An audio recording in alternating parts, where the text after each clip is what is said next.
K-12 Budget Committee. We are going to try to accomplish our business today in exactly 1.5 hours and be finished at 5 o'clock. To do so, we will be limiting testimony time, 4 minutes for the first group and 5 minutes for the second group, and that's because of the number of conferees. So we're going to go ahead and get started. Are there requests for bill introductions? Yes, Representative Thomas. Thank you, Madam Chair. If you'll give me about 2 seconds, I will have that for you. Great.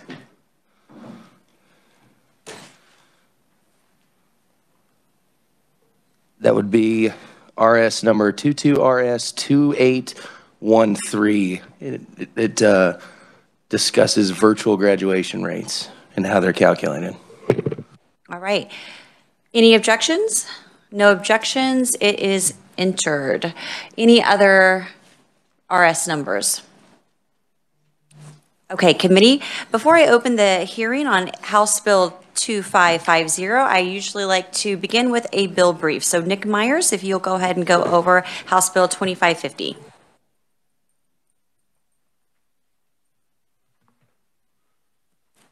Thank you, Madam Chair. Committee, House Bill 2550 would create the Student Empowerment Program. You might recognize this from last year, as this was contained in House Bill 2119 that this committee passed out and then passed across the House floor as well. So just to quickly cover this program, this would authorize parents and guardians of eligible students to establish student savings accounts within the state treasury and to use those accounts for certain educational expenses. The program would be administered by the state treasurer and would begin its official operation in the 2023-2024 school year.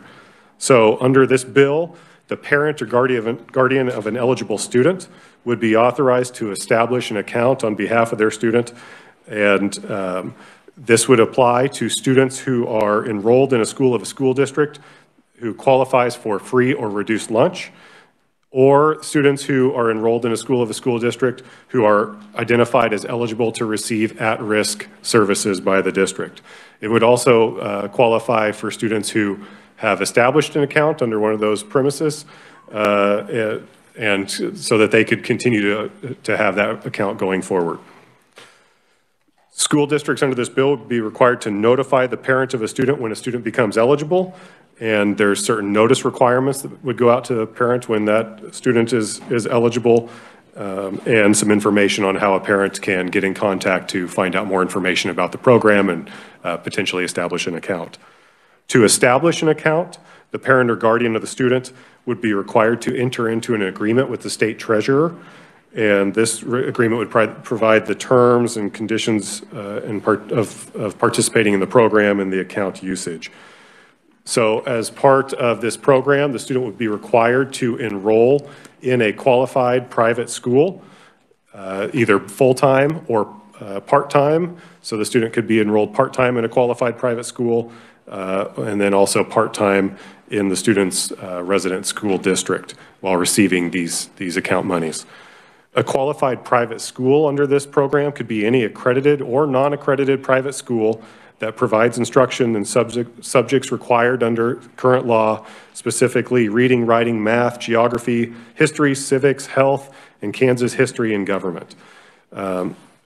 Enrollment in this private school would be deemed a parental placement under IDEA, and the treasurer would be required to approve of qualified private schools that a student can enroll in under the program, and also conduct an annual audit on these private schools. And I will note that qualified private schools under the bill cannot include a homeschool or any homeschool consortium group or anything of that nature.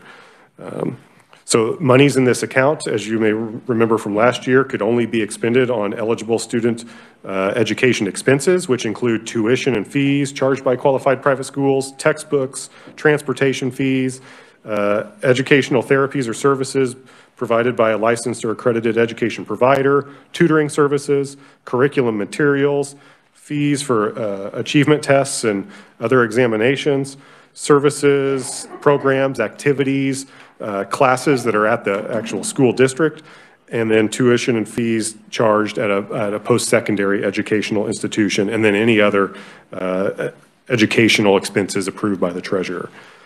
The amount of monies that would go into this account would be based on whether the student enrolls full-time or part-time in that qualified private school, and it would also be tied to the base aid amount that's provided in current law currently for students. So a student who enrolls full-time would receive the same amount of base aid that student would receive in school of the school district. And if a school, or if a student enrolls part-time, that student would receive that proportion of the base aid that they are enrolled part-time in the qualified private school. The treasurer would be required to certify the amount of monies that would go into these accounts in each year, and upon that certification, a demand transfer from the state general fund would be made into the student empowerment fund where these accounts would be established. The treasurer would be authorized to keep certain administrative expenses for the administrative costs of administering this program, and the treasurer would be required to audit the program on an annual basis to ensure compliance with the requirements of the program. If the treasurer determines that under this audit that monies were used outside of the limits of what the monies should be used for, the treasurer could make a parent repay those monies or lock the account or kind of prorate future amounts that would go into the account to make up for those ineligible expenses. The treasurer would be required to provide an annual report on this program, and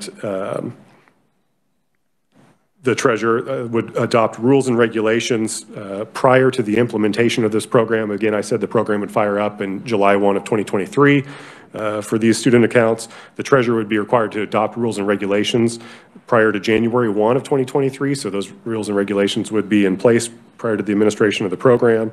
And then finally, school districts would be able to maintain a certain amount of funding for 3 years. The school districts would maintain the amount of weighted funding for students who are under this program and receiving an account under this program. So they would have retained those weighted monies for 3 years, and that those monies would be distributed through the state aid formula to back to school districts. Finally, there's a change on the bill regarding a tax statute 7932-117 to provide that amounts deposited in a student empowerment account would not be counted as earned income for Kansas income tax purposes. And Madam Chair, I will be happy to stand for any questions. Yes, questions. Representative Hubert. Thank you, Madam Chair. Nick, this seems similar to the bill that came out of the House and went to the Senate last year. And I know when I worked with you on an amendment trying to get the focus on where the courts have told us we need the focus, which is the bottom 25%, the at-risk kids. I came in late. Is there anything similar to the amendment I had last year that's a part of the language in this bill?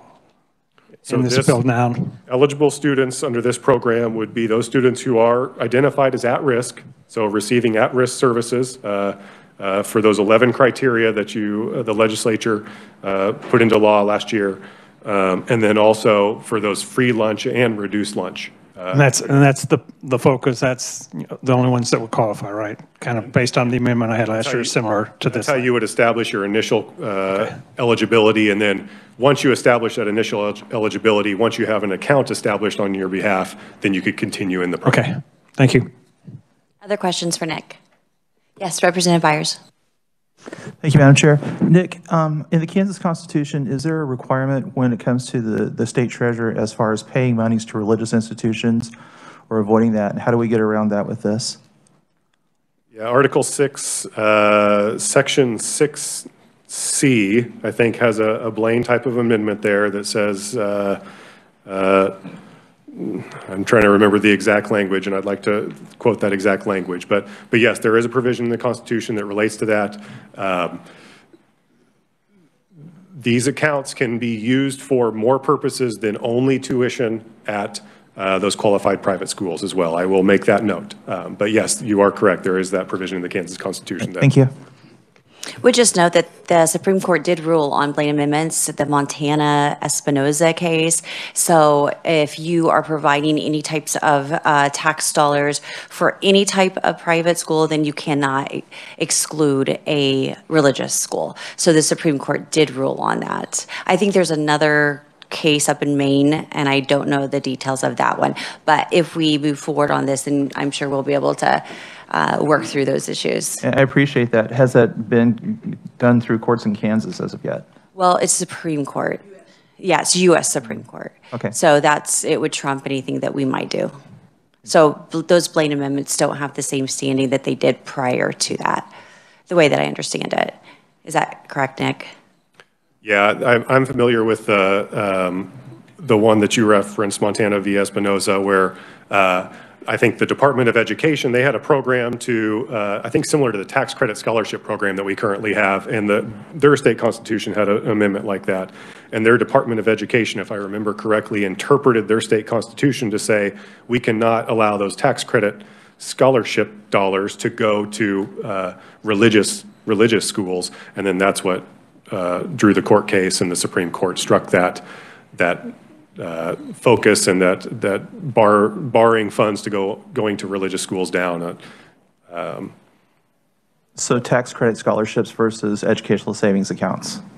And then we'd Very have to, similar enough. Yeah, and I want to look at that other case too to see what the kind of new case is saying. But there is some movement kind of from the Supreme Court on these types of amendments. All right, thank you.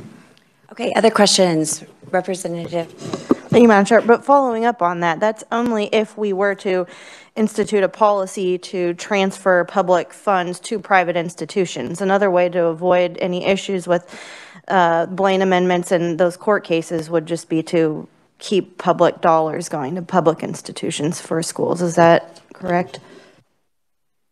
I don't know if I want to, I mean, you're going to avoid any challenges, potential challenges if you stay at status quo. But I think there's, like I said, there's some movement from the Supreme Court on some of these issues. And I would just add that we've already allowed it. Tax credits for low-income students. They are allowed to use those tax credits for parochial schools or religious schools. So we've already kind of stepped beyond that. To withdraw that would then be in violation of that Supreme Court ruling, in my opinion, non-attorney. Representative Landwehr. Well, and it's obviously recognized on the federal level, because even in all the federal funds coming down for COVID, et cetera, there was, how many millions was given to the Department of Education to be dispersed to private schools on top of what the public schools were given. So it's already recognized on the federal level with Congress. And I would just opine just a little bit that when we talk about mental health and we talk about the physical health of kids and the well-being of kids, there's a spiritual side to every single one of us. And if we try to deny kids to have an education just because they're also looking at the spiritual side, whoa, that's kind of crazy in my opinion. Again, I'm just opining here as chair. So all right. Yes. This program is not based on secular versus non-secular schools. So it's open to all. And that's kind of where the Supreme Court's going, is if you exclude those religious schools, then from a program like this, that's where you're really kind of starting to see a challenge there. So, okay, other questions for Nick on the bill? Very similar to House Bill 2119 that did pass the House floor last year. And so before we actually, thank you, Nick, I think we're finished for the moment. Before we officially open the bill, the hearing, I did get a note from Representative Thomas. He does have one more introduction to bill. Yes, Madam Chair, thank you for the flexibility. And I apologize. I have draft number 22RS2851 called the Learn Everywhere bill. All right. Thank you. I wanted to do that before I forgot. We're going to try it again, keep pace. So right now, I'll go ahead and open House Bill 2550, establishing the Student Empowerment Act to provide education savings accounts for certain students to use to attend participating private schools. We will begin with our proponent testimony. I would ask that our conferees just please keep it within the 4 minutes, and Kyle will be the one to warn you if you go over. All right, Dave Trauber, Chief Executive Officer of Kansas Policy Institute, welcome. Also notice committee, when our conferees provide us testimony, we will provide it to you. If they do not provide us testimony, then we just email that to you and you have to print it yourself. So thank you for providing written testimony as well. Thank you, Madam Chair. Dave Trabert with Kansas Policy Institute. I'll start by referencing the concern about constitutionality. There is ample case law that deals with the controlling language in the Kansas Constitution, which says no religious sect shall control. And the reason that there is not a constitutional violation in either ESAs or the tax credit scholarship is that there is no religious sect controlling the money. In both cases, it's the parents controlling the money. But let me jump into my testimony, and I'll try to move this and see if I can get done in less than 4 minutes. I want to start with the urgent need for this legislation. In 2016, the Kansas Supreme Court noted that they said that Kansas schools must be underfunded because a quarter of students were below grade level. Well, 5 years later, it's a third of students who are below grade level, despite a lot of increase. We have more high school students below grade level in Kansas than we have on track for college and career. And as recently as the 2021 the ACT results, only 21% of Kansas graduates were considered college ready in English, reading, math, and science. This is also something that parents overwhelmingly want in Kansas. You'll see in my testimony a table from survey results we did across the state, and it's overwhelming. Averages all state 75% in favor, only 18% opposed. And it crosses all ideological, all geographical lines. It's an overwhelming demand for this type of an opportunity, and part of the reason is these things work. If you look in my testimony, you'll see another table comparing Kansas to two states that have for decades now had robust school choice programs, educational choice programs. In 1998, Kansas had 22% of their fourth grade low-income kids proficient on the NAEP, and in 2019 that had fallen to 20%, down 2 points, whereas Florida went up 16 points, 133% improvement. Arizona up 80% from 10% to 18%. Very similar results in the 8th grade results. The states with choice, and in fact there's many academic studies that reinforce choice benefits kids, and not just benefits all kids, but especially benefits kids that this bill targets, the kids who are low income, at risk. Now, you're probably going to hear a lot of myths, at least in the past that has been brought up. There's always a lot of fear expressed. If you do this, this might happen, or this might happen. Well, choice has been around for a long time. And if those things actually took place, you'd be hearing that something did happen, not that it might happen. It's just, for example, here's another one. You'll hear that, well, private schools aren't held to the same accountability level as public schools. It's actually, I would argue, quite the opposite, because public schools are not held accountable for anything, with accountability meaning there's a consequence for failure to improve achievement, or failure to spend money properly, or even failure to follow state law on building needs assessments. Whereas in the private schools, parents can vote with their feet. That's the kind of accountability that this bill brings to both the public and the private. The reality here is we have a lot of kids below grade level, and here's a question I've asked of state school board members, of local school board members, and I've yet to get an answer. If left without any intervention, how long will it take you to get your kids to grade level? No one even tries to answer that question, and that's what this is about. It's not about money, it's not about religion, it's about getting kids educated. And kids in Kansas are going backwards. They're not getting better.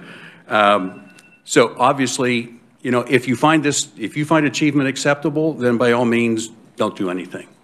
But if you don't find achievement acceptable, we would ask you strongly to consider doing this bill, which will help kids get a fighting chance for a better education. And with that, I'll be happy to stand for questions. Okay, I'm going to ask you to stay right there for just a moment since we have two oral proponents here today. I'll go ahead and take questions for Mr. Traubart, if there are any questions. Yes, Representative Byers. When you bring up the number of students that, or the percentage of students that are not at grade level, does that include testing on private and parochial schools as well as public school? Those are the public schools. I don't have the parochial schools in front of me to give you the exact number, but I can tell you that we've looked at those comparisons. The parochial schools every year have, even comparing low-income kids to low-income kids, the parochial schools have far better achievement. I appreciate you saying that, but I really would have liked to have seen those charts in place so we could actually take in comparison. Also, I'll be happy to send those to you. I'll send them to the committee.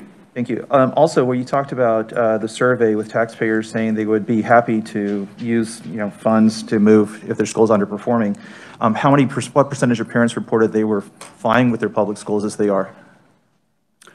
We didn't ask that. Well, we did ask that. It wasn't part of this question. We did ask some questions in the survey, and there is a link to the survey, I believe, in my testimony. And there was, there were, I don't remember the numbers exactly, but the percentage of parents who said they were satisfied has been going down. And it's gone down quite a bit in the last couple of years.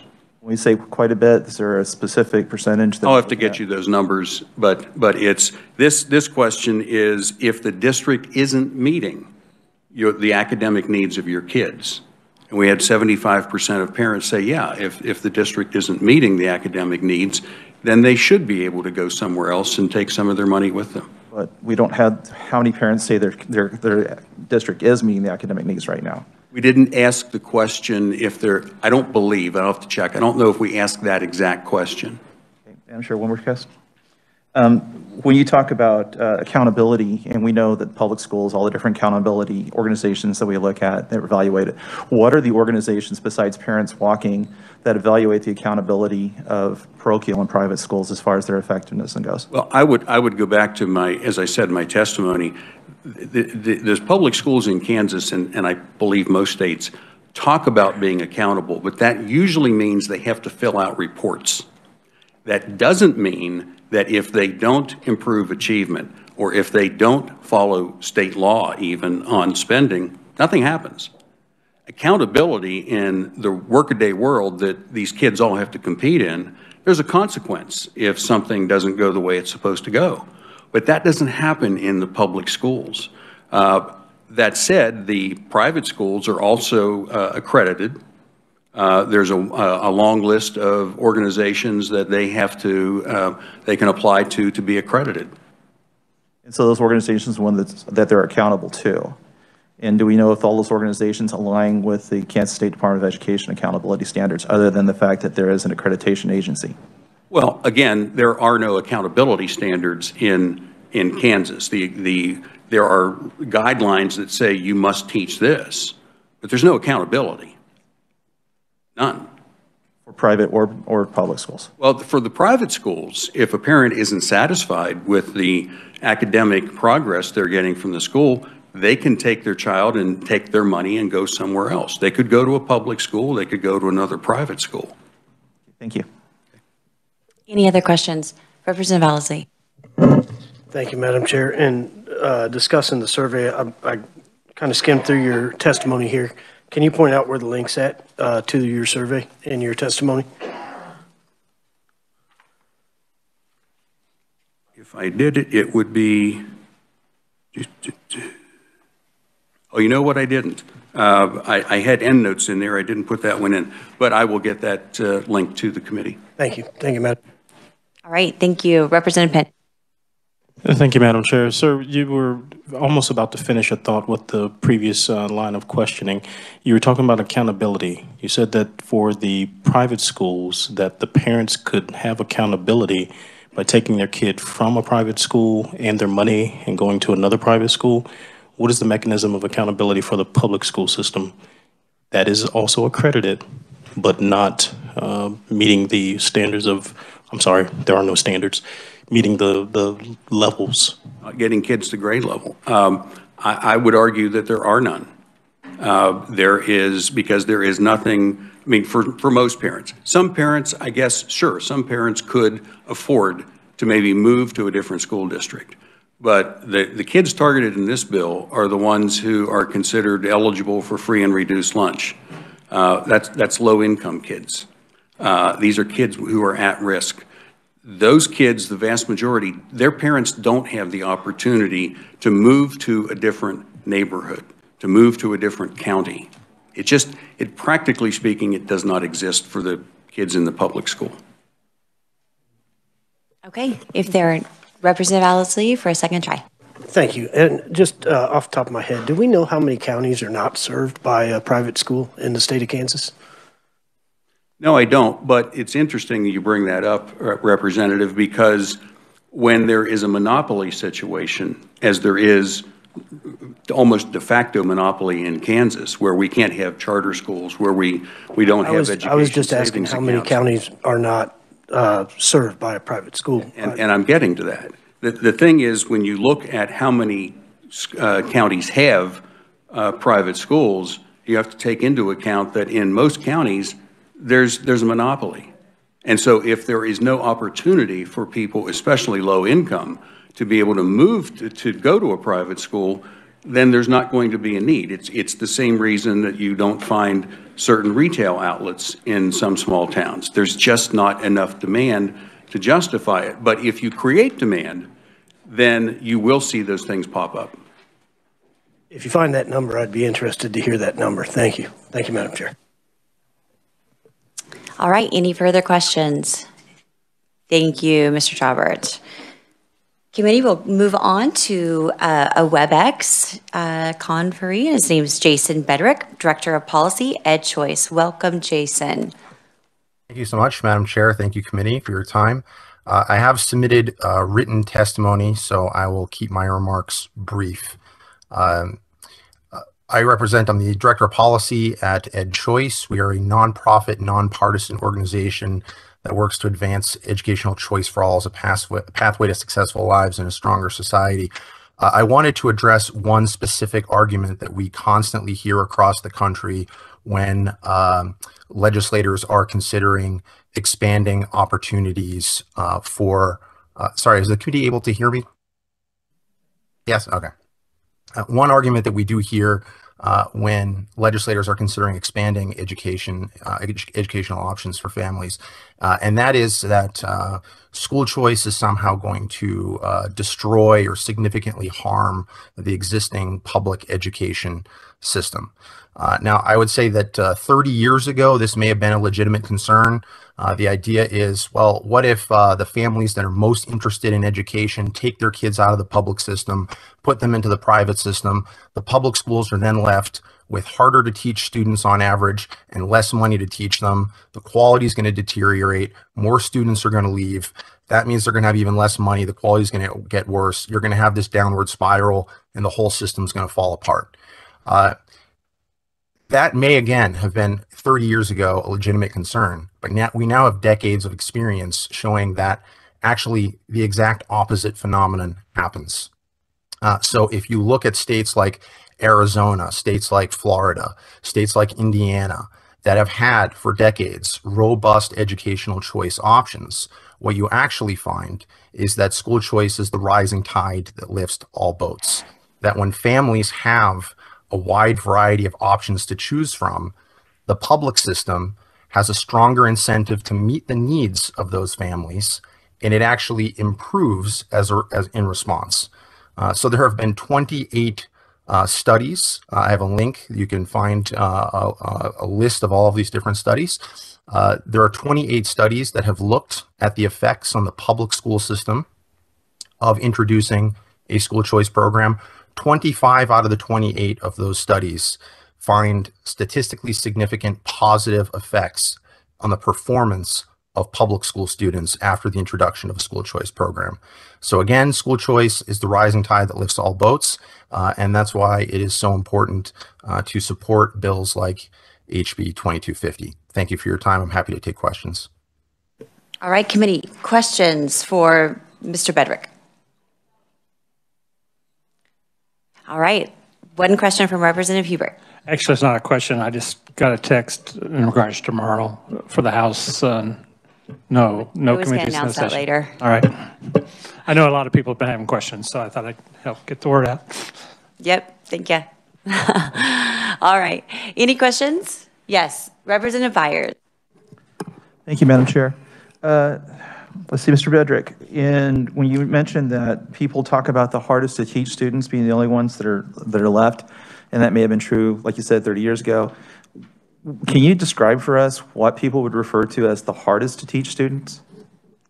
Yes, thank you for the question. So I'm not saying that that situation was true 30 years ago. I'm saying 30 years ago, before the introduction of modern school choice programs, it was a legitimate concern because we didn't have 30 years of experience with what actually happened. And so what we actually see, take Florida, for example. So Florida has the nation's largest school choice program. There's more than 100,000 students participating in their tax credit scholarship. It's very similar to the one that you have in Kansas.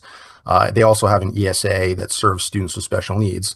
But the tax credit program serves low-income students. About 70% of those students are students of color. All of them are well below the median household income for the state. There is a university that has been doing a longitudinal study. So they look every single year at the performance of the students in that program. One of the things they looked at was, what is the performance of students as they enter the program? Right? In other words, students who are switching out of a public school, taking a scholarship, going to a private school. When they take that scholarship, what is their performance? They were actually performing at a lower level than their demographic peers on average. Meaning, you hear this idea that there's going to be quote unquote creaming, right? That it's the best and brightest students who are going to be leaving. But actually, when families, when a child is doing well, when they're thriving in their current environment, they're less likely to leave. The ones that are more likely to leave are the students who are actually not doing as well. And so what they found in Florida is those lower performing students were the ones that were actually leaving. Now, even if the public schools did nothing else, that's going to raise their average performance. What we also saw is that after just a few years in the scholarship program, those students were performing at the national average, which means that they were outperforming their demographic peers, since they're coming from lower socioeconomic status. So what we do find is that these school choice programs are able to take students who are not thriving in their current environment, whether it's because it's just not the right fit, they're not being academically challenged, or because they're being bullied, or because they have special needs that are not being met. And these families are able to take their tax credit scholarship or ESA and go to an environment that serves them well.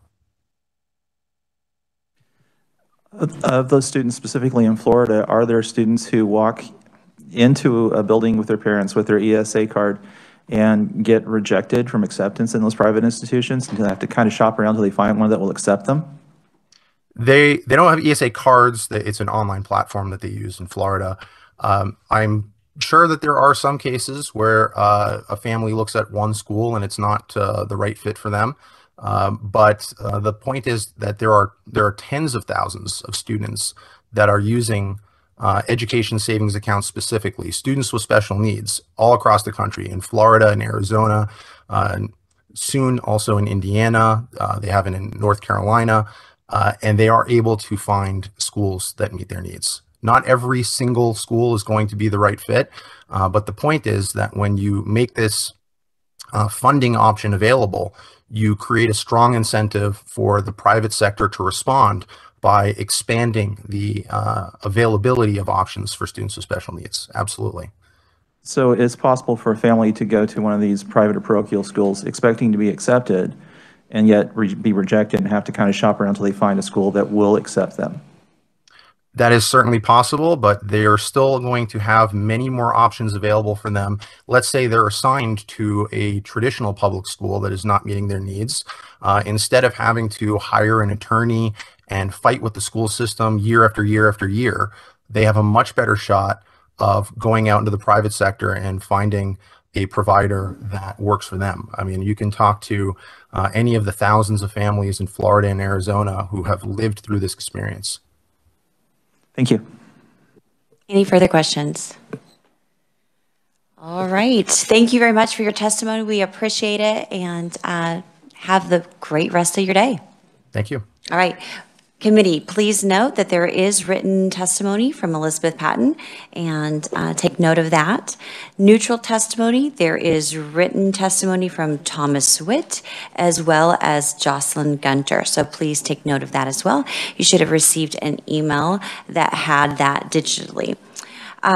We will now move to the opponent testimony.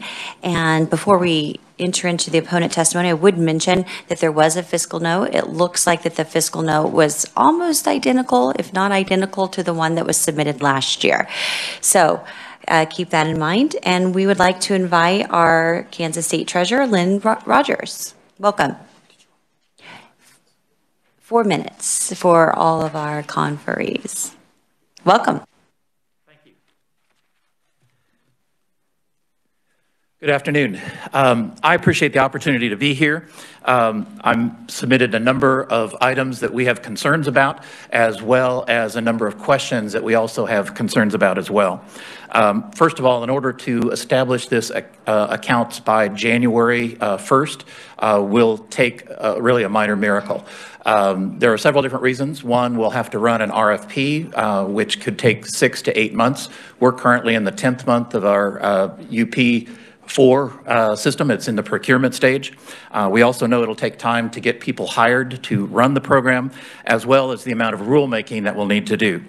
Secondly, is the administrative costs for this program are extremely high. And the primary reason that I'm testifying this year, and I didn't last year, was that last year there was a misconception that these accounts only cost $10 a year. That is just a portion of the cost. Those wallet type accounts cost an additional 2.5% of every dollar that is spent on those accounts, as well as setup and the management on a regular basis. Arizona, which has a similar program for about 10,000 accounts, has about 23 employees. They spend an additional $1.2 million just on handling everything from renewal of accounts, approval of accounts, annual audits, interfacing with vendors, closing accounts, coordination of funds, and working on these accounts on a regular basis. The third item, I have a real concern that the treasurer is only allowed to audit one private school per year by random drawing. There is no such thing as a level playing field. Public schools are audited regularly on their state funding, as well as special ed, transportation, and a number of other areas. Fourth, there have been examples of fraud in a number of different states. There's a number of examples in Arizona, as well as I think there's about a 4.59% fraud rate in Tennessee on their accounts. Fifth, and this is a major concern in terms of the wallet type of accounts, with this bill charging interest, or us requiring to pay interest to these parents, we have to keep those funds in state funds, state accounts, up until the moment that they're spent. And that's going to make it very difficult. Our state SMART system really cannot handle even adding 10,000 accounts to the system. We thought the wallet account might take care of it, but we could not transfer money to the wallet type of account if we're going to pay average daily balance interest on these accounts until the funds are actually accessed. And then sixth, the state treasurer's office, we have great expertise on banking and financial services.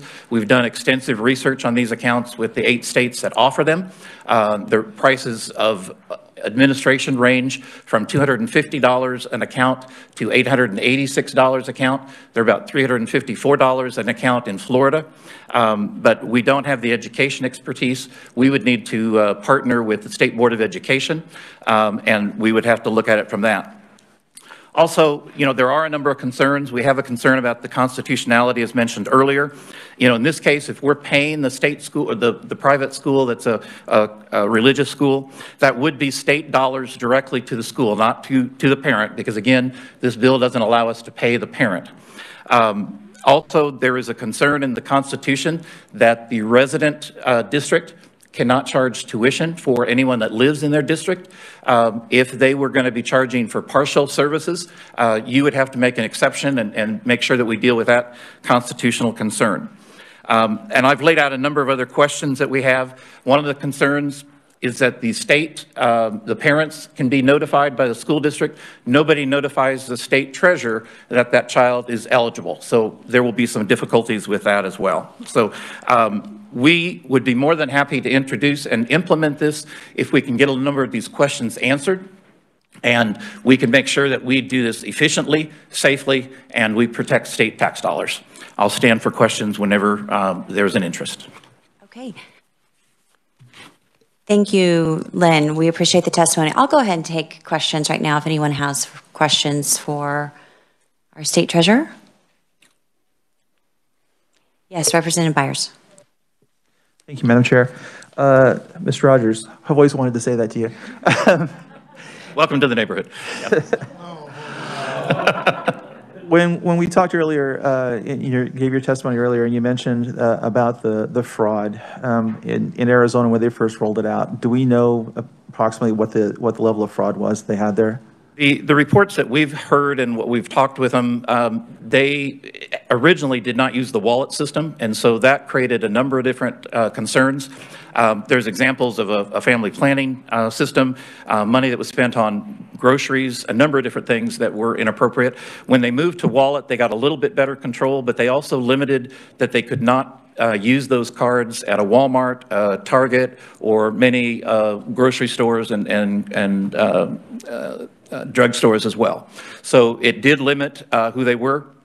I think to do this right, we would have to probably take applications from vendors so that we had some type of control over them to make sure that they were legitimate and that they had a educational purpose in that regard. But again, there's some differences. You know, one of the things that this allows for is certified tutors. There is no such thing as a certified tutor in the state of Kansas. You know, that would be something that somebody would have to designate what is a certified tutor from that standpoint. Thank you. And just hashing out on that particular issue and so many of the issues that we dealt with last year, since this is very similar to House Bill 2119, certified tutor is to distinguish between just a parent or a sibling trying to tutor. It's not meant to be something where someone has a certain number of hours or certain credential. It's just to distinguish. So certainly we'll take that in consideration. In terms of adding employees and then all the additional costs, I would say that the government, we love bureaucracies, and I know when we create something, then we know how to create 5 more employees than are probably needed. So we'll just take a look at that. I know last year there were other solutions that were much more economical, so we'll take a look at it this year. I would be welcome to look at that. I did not see any of those types of things that would be more economical. Again, the wallet account does cost more than the $10. It's 2.5%, just like a credit card, and that they do not cover setup, startup, or any of the behind-the-scenes things. They only handle the credit card.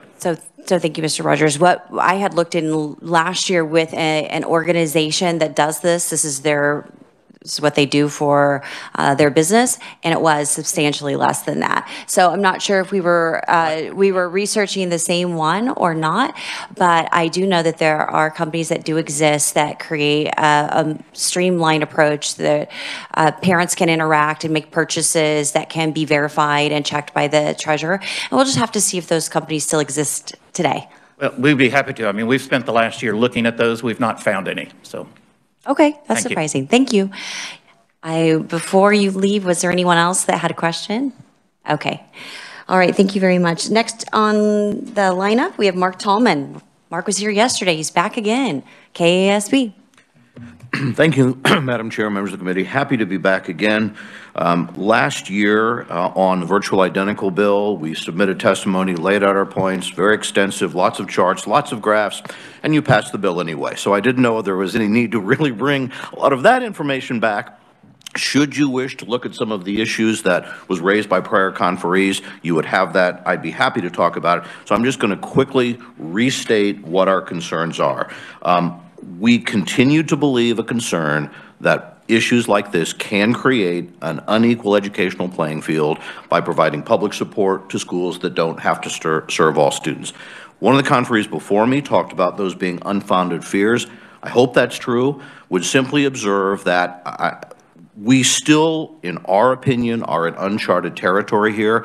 I believe the special committee that met this fall received information on other state education savings plans, and it indicated, as I read that this would be one of the most extensive plans that has been put in place around the country. You've heard, for example, that Florida's educational savings accounts only deal with special education.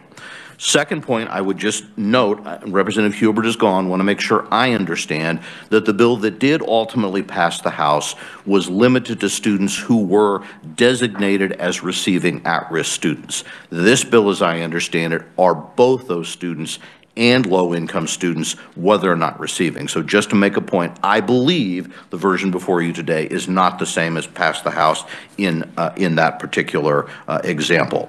Would also note, one of our concern, whether we talk about accountability, just talk about information. We've always believed that an advantage to having an accredited, state-accredited school is then parents can compare information the same way. A concern we have of this bill is that although it excludes homeschools, it does not define a homeschool as different from a non-accredited private school that is not a homeschool. We think that's an issue you would need to consider. And finally, we would note that, and as has been pointed out, this bill does create a provision that if students transfer, the district that loses those would keep some of that portion for a period of time while starting the new account. That means there's going to be an upfront additional cost to the state, while ultimately, potentially, a reduction in funding for the public school. We don't know if a fiscal note has taken that into account. So I'll be happy to respond to questions at the appropriate time. All right, questions for Mark? Oh boy. Thank you. Off easy today. All right. He'll be back around, I'm sure. Next we have, gotta focus my eyes, we have Michael Papa from the Executive Director of Mainstream Coalition. He's on WebEx. Welcome. Thank you, Chair Williams and members of the committee. Appreciate the opportunity to appear before you today on WebEx. The right to a suitable education is guaranteed by the Kansas Constitution, and that's for all children, regardless of ability, race, access to wealth, and other factors. This is essential to meeting the academic and career readiness needs of our students, free from discrimination and religious or ideological influences. I know there was discussion earlier, but it seems that HB 2550 is an attempt to undermine this guarantee and ultimately public education through subsidizing private and religious institutions with public tax dollars. Though it's portrayed as a bill for students in need, there are no guarantees that these students will actually benefit. This bill instead allows for a broad cross-section of private and religious schools to benefit without the same accreditation standards that hold public schools to a strict scrutiny of student achievement and outcomes. Further, this bill allows private and religious schools to continue admission policies that may harm our most vulnerable youth. And this isn't a myth, as was discussed earlier by Mr. Trabert. We do hear about these things. There are numerous cases of discrimination in private and religious schools. Two that I'm familiar with here in Johnson County, where students were expelled or denied enrollment from a Catholic grade school. And it's not for any reason other than they each had two moms. We as taxpayers should not be subsidizing private schools that can discriminate against children based on any factor.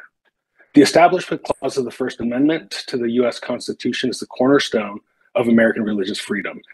And it ensures that, among other things, government does not support religious practices.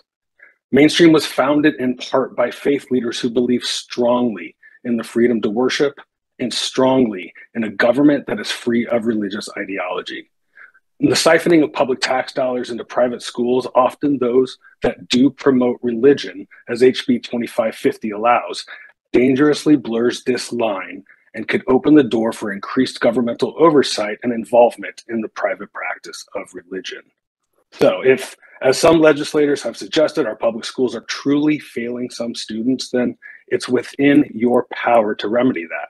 Not by subsidizing private and religious institutions with taxpayer dollars, but the legislature should work with the Kansas Department of Education and the state board to guarantee that constitutionally suitable public education is available to all Kansas children.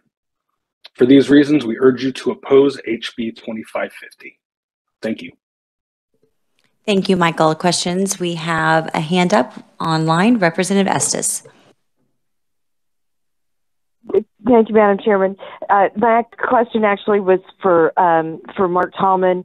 I think you just didn't see me in time because I was a little slow. Is it okay if I ask him that now, or would you like me to do that later? Michael, if you could hold on for just a moment, we'll take Mark, and then we'll come back and see if anyone has a question for you.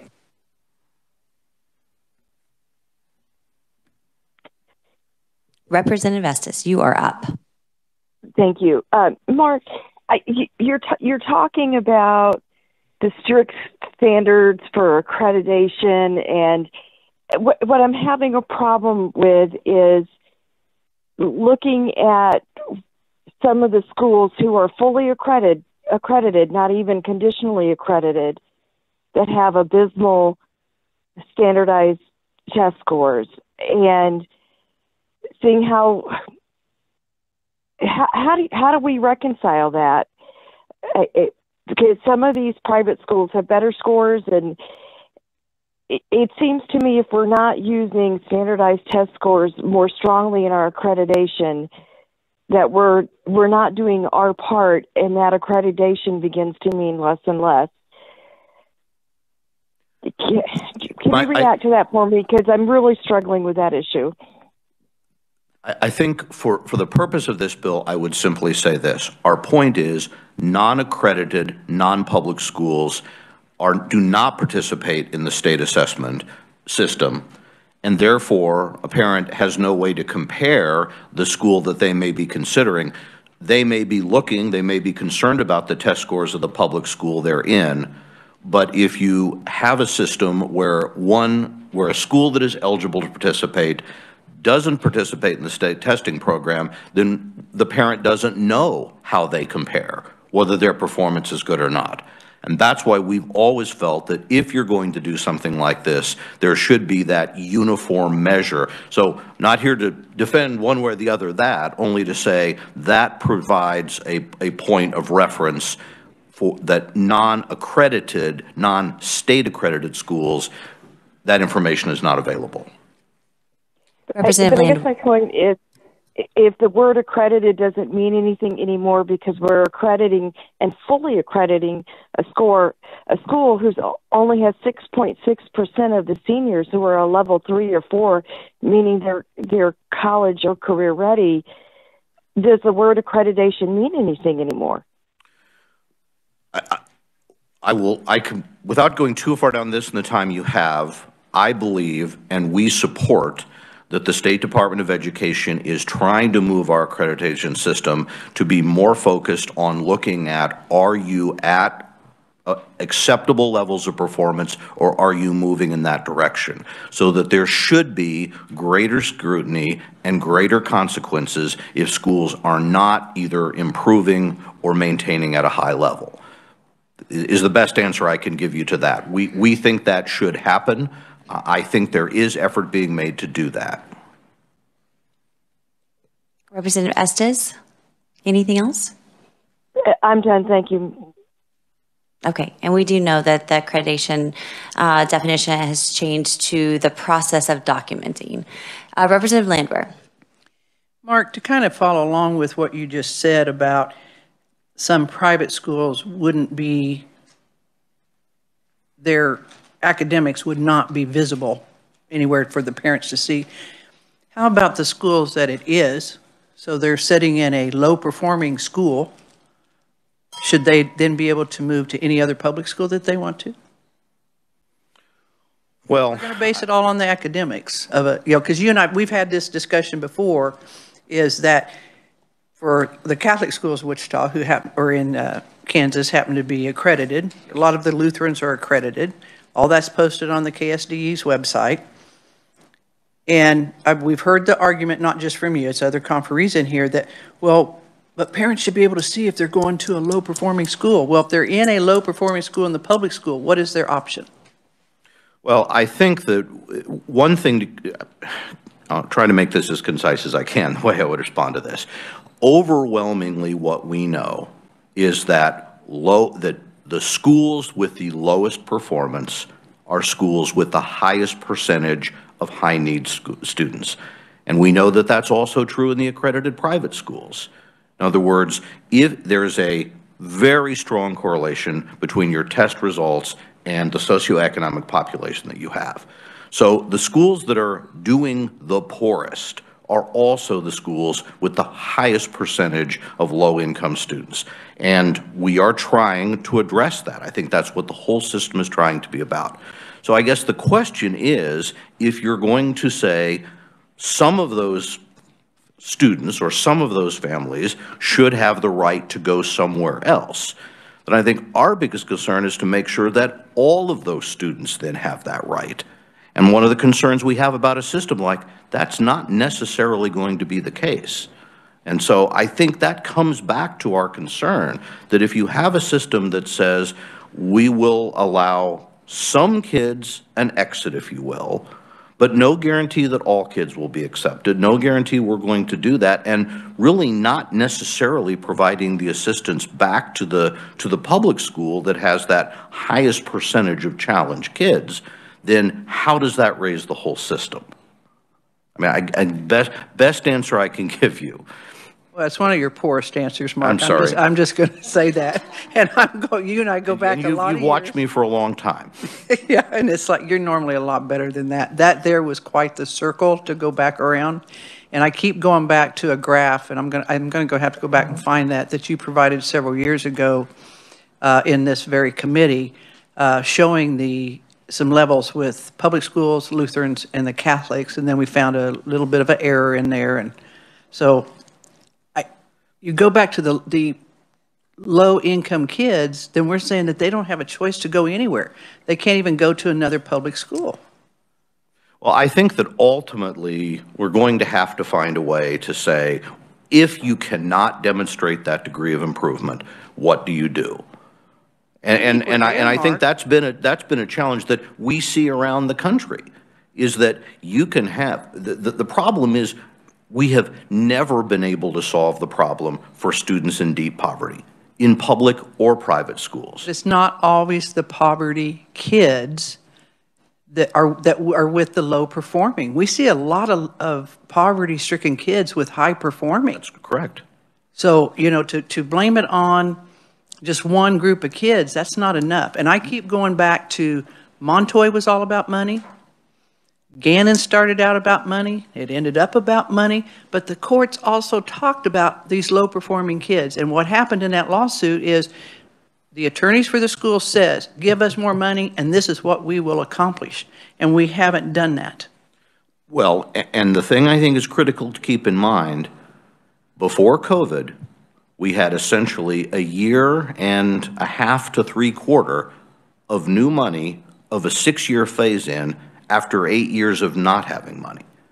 So when you look at data that shows the trend of public school performance from 2015 or 2016 and try to see what progress has been made, the money that was put in, that you put in, did not start to flow until 2018. That was the first year.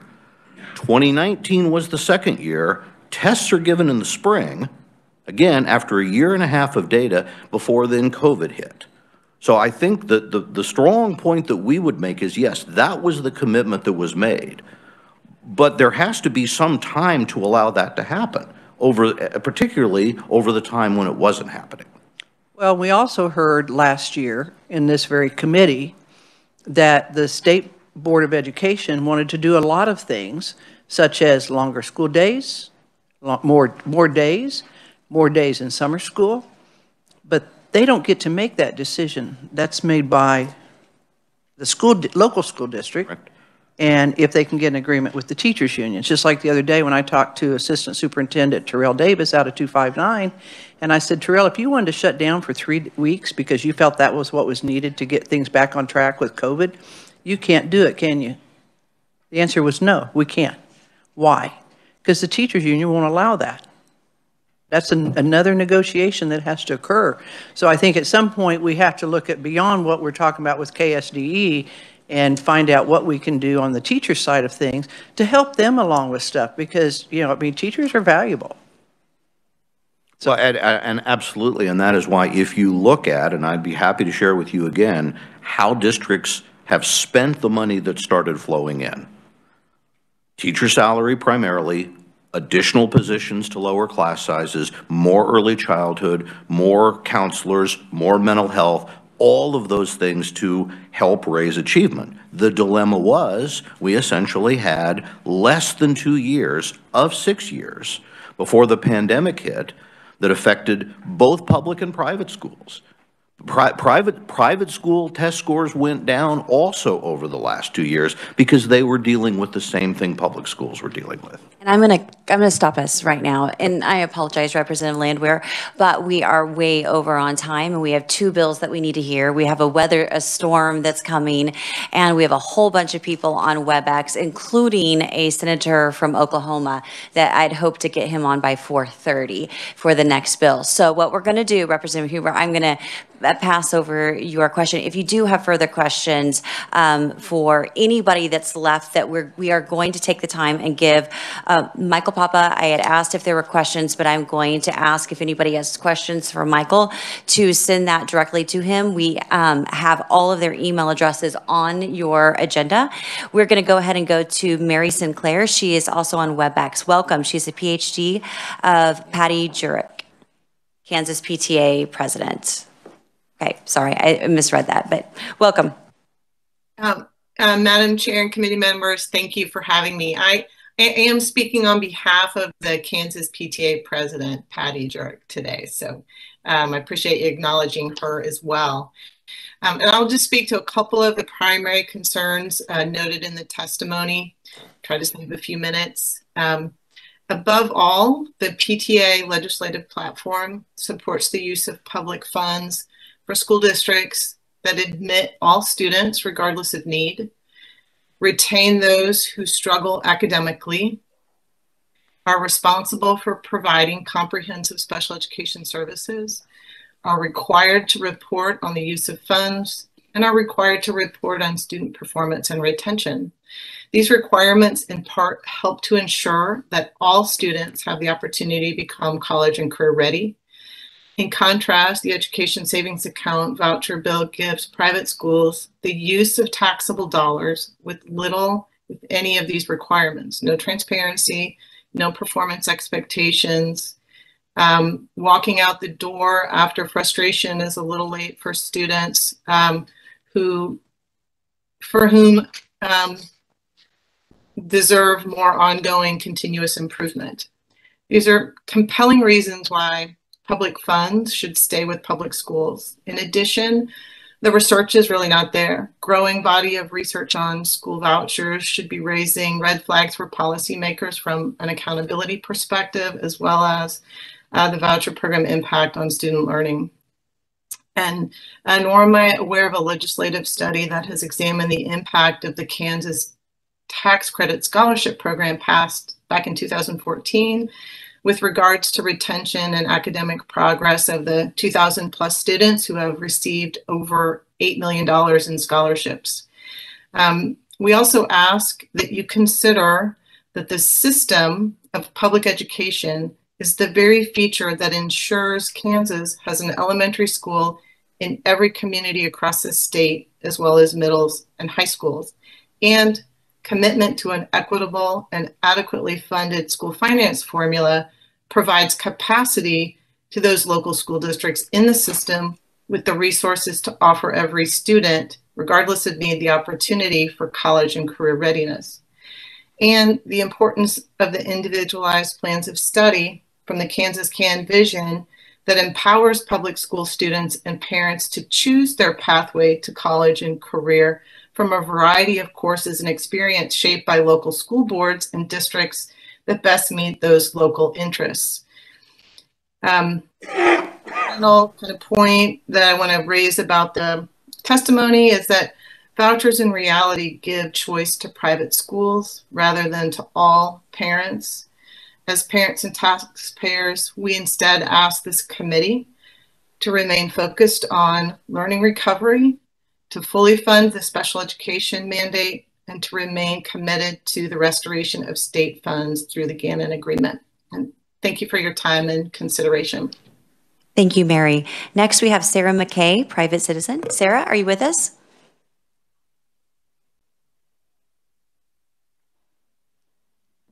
Sarah, if you are with us, you have 4 minutes. Welcome. Okay. Hi, I am the parent of a child who would possibly qualify for this benefit due to being in special education. And I oppose it until Kansas is able to properly fund our private or public schools on a continual basis. I've heard today some of your broader situational testimonials, and I want to share my specific experience as a parent of a child in the district with needs, because my story is one that I've heard from many others, just with different things. Our local schools don't need more accountability. It needs fuller funding to fill the gaps in the system that is working. The gaps in the system are due to funding. I'm incredibly satisfied. Someone brought that up earlier. Have you asked the parents in the district if they're satisfied? I'm incredibly satisfied with our schools, but we need to prioritize funding them without diverting possible funds as this bill may. 4 years ago, I advocated at our district school board meeting for full-time social workers in every school. I'd been in the school system for 10 years, had kids in the school, and had never seen a social worker there more than 1.5 days a week in our school. My son Sawyer was in 1st grade at this time. I dreamed of what it could be like to have a social worker. So did the school board. They agreed, but the funding wasn't there. And then this year, for the first time, I got word that the COVID funding came through for a full-time social worker every day that the kids were in school. The temporary funding has illustrated to me what can be done and what needs to be done for our public schools before any other resources are diverted. So now my son's a 5th grader, and there is a social worker there. And I'd love to read, though, what I wrote to the school board 4 years ago in looking for this need.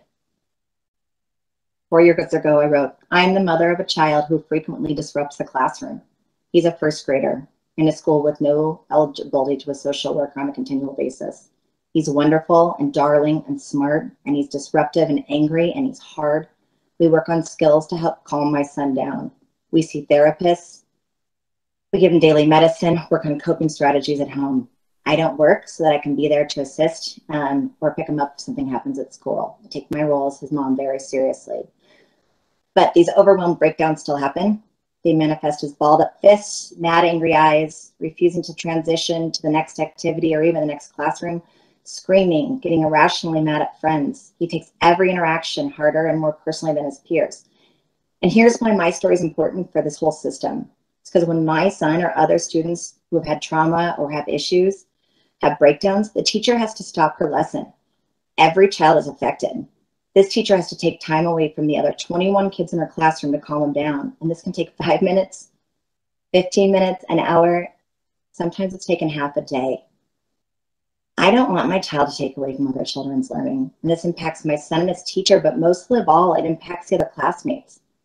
Side note, you guys talked about test scores and about accountability, but filling in these gaps and making sure our schools are properly funded, our public schools, it's more instruction time so that we can have all the resources and have more learning for the other students. There's no one to take over for the teacher at this time. She had to deal with it and she did it well, but there's a price. And of all the resources, we're going to one child. There's good reasons for my son's breakdowns. He has seizures, epilepsy. He's on pharmaceutical medications that mess with his emotions. He's had 2 brain surgeries, and one of them messed with his frontal lobe, which is what controls the emotions of the brain. But as unique as my son is, his behavior and need for a safe place to decompress and learn strategies to get more resilient aren't really unique. And private school choice won't work for students with behavioral disorders like this. They'd risk not being admitted or being kicked out. This is the benefit of public school, and they have to work for all, and you cannot divert resources from them to judge or to possibly take away things like the social worker that's making a difference this year. Thank you. Thank you, Sarah. We've hit the 4-minute mark. Thank you so much for providing. I'm sorry. Can I just take 15 more seconds to wrap up? 15 seconds? Sure.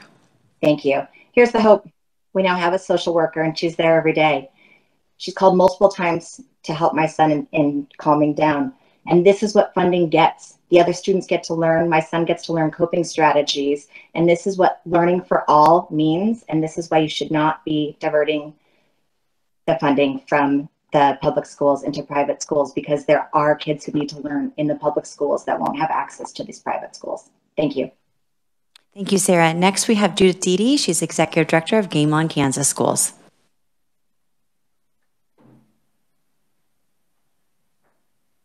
Hello, can you hear me? Yes, there I am. Chair Williams, members of the committee, thank you for the opportunity to share our concerns about House Bill 2550. Our most significant concern with this bill is that it may well cause more harm than good. This bill does not require participating schools to be accredited under CASA or otherwise, hire certified teachers, teach standard curriculum, ensure students receive all the special education services they would receive in public schools, participate in standardized testing, or track or report academic progress of students using the program. This bill defines qualified schools as those providing instruction in compliance with 3 different Kansas statutes dealing with elementary education and high school government and civics, but it omits the statute that requires high schools to teach subjects and areas of instruction and meet the graduation requirements adopted by the State Board of Education, including the Rose Standards.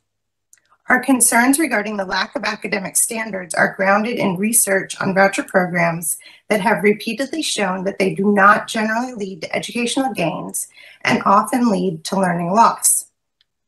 As parents and community members, we are concerned this bill fails to provide safeguards that ESA funds would pay for an education at least as strong as that provided by local public schools. This bill also lets private schools choose which children they accept. House Bill 2553, which is also scheduled to be heard in this committee today, specifically states a school district shall not accept or deny a non-resident student transfer based on ethnicity, national origin, gender, income level, disabling condition, proficiency in the English language, measure of achievement, aptitude, or athletic ability. We think this same language should be included in this bill. Additionally, in a hearing in this committee last year, one of the conferees admitted that the private schools he worked with counseled out students who were not academically successful. We believe schools participating in this program should not have that option. While this bill purports to serve at-risk students, it is not limited to at-risk students or students who are not succeeding at their current public school. It even appears to include students who are already in private schools. By also including free lunch and reduced price lunch students, this bill expands beyond actual at-risk students. The inclusion of reduced price lunch students is especially problematic because the Kansas proxy for at-risk is free lunch and not reduced price lunch. Without an explicit requirement to accept struggling or at-risk students, private schools are free to choose students who are easier and less expensive to educate. This bill could also turn into a private school recruiting tool for strong athletes or other categories of recruits. Access to this program is further limited by not requiring participating schools to provide transportation or lunch or accept students unable to pay tuition beyond the amount of their ESA. If we can afford this program, we believe the money would be better spent increasing funding for special education. While accredited private schools may provide adequate education services, when passing legislation, we must focus on what is required rather than what some schools may do. And when it comes to this bill, almost nothing is required. Given Kansas's long-standing difficulty funding public education, we oppose funding additional unregulated schools, and we urge you to vote no. Thank you. All right. Thank you, Judith. That was perfectly timed. Next, we have Jason Anderson, and he will be the last conferee.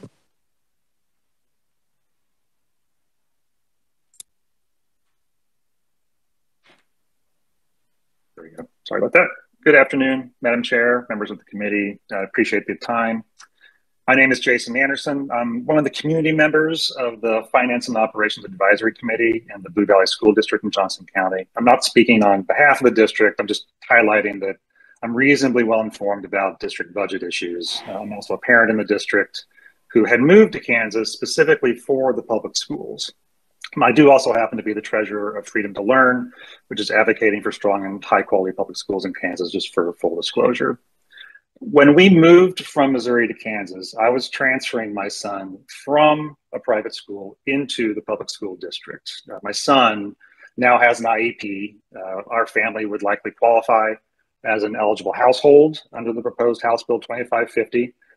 I'm speaking today in opposition because I can confidently say from our lived experiences in both the private and the public education settings that this bill would not help us, and most likely would harm us indirectly and other families like ours.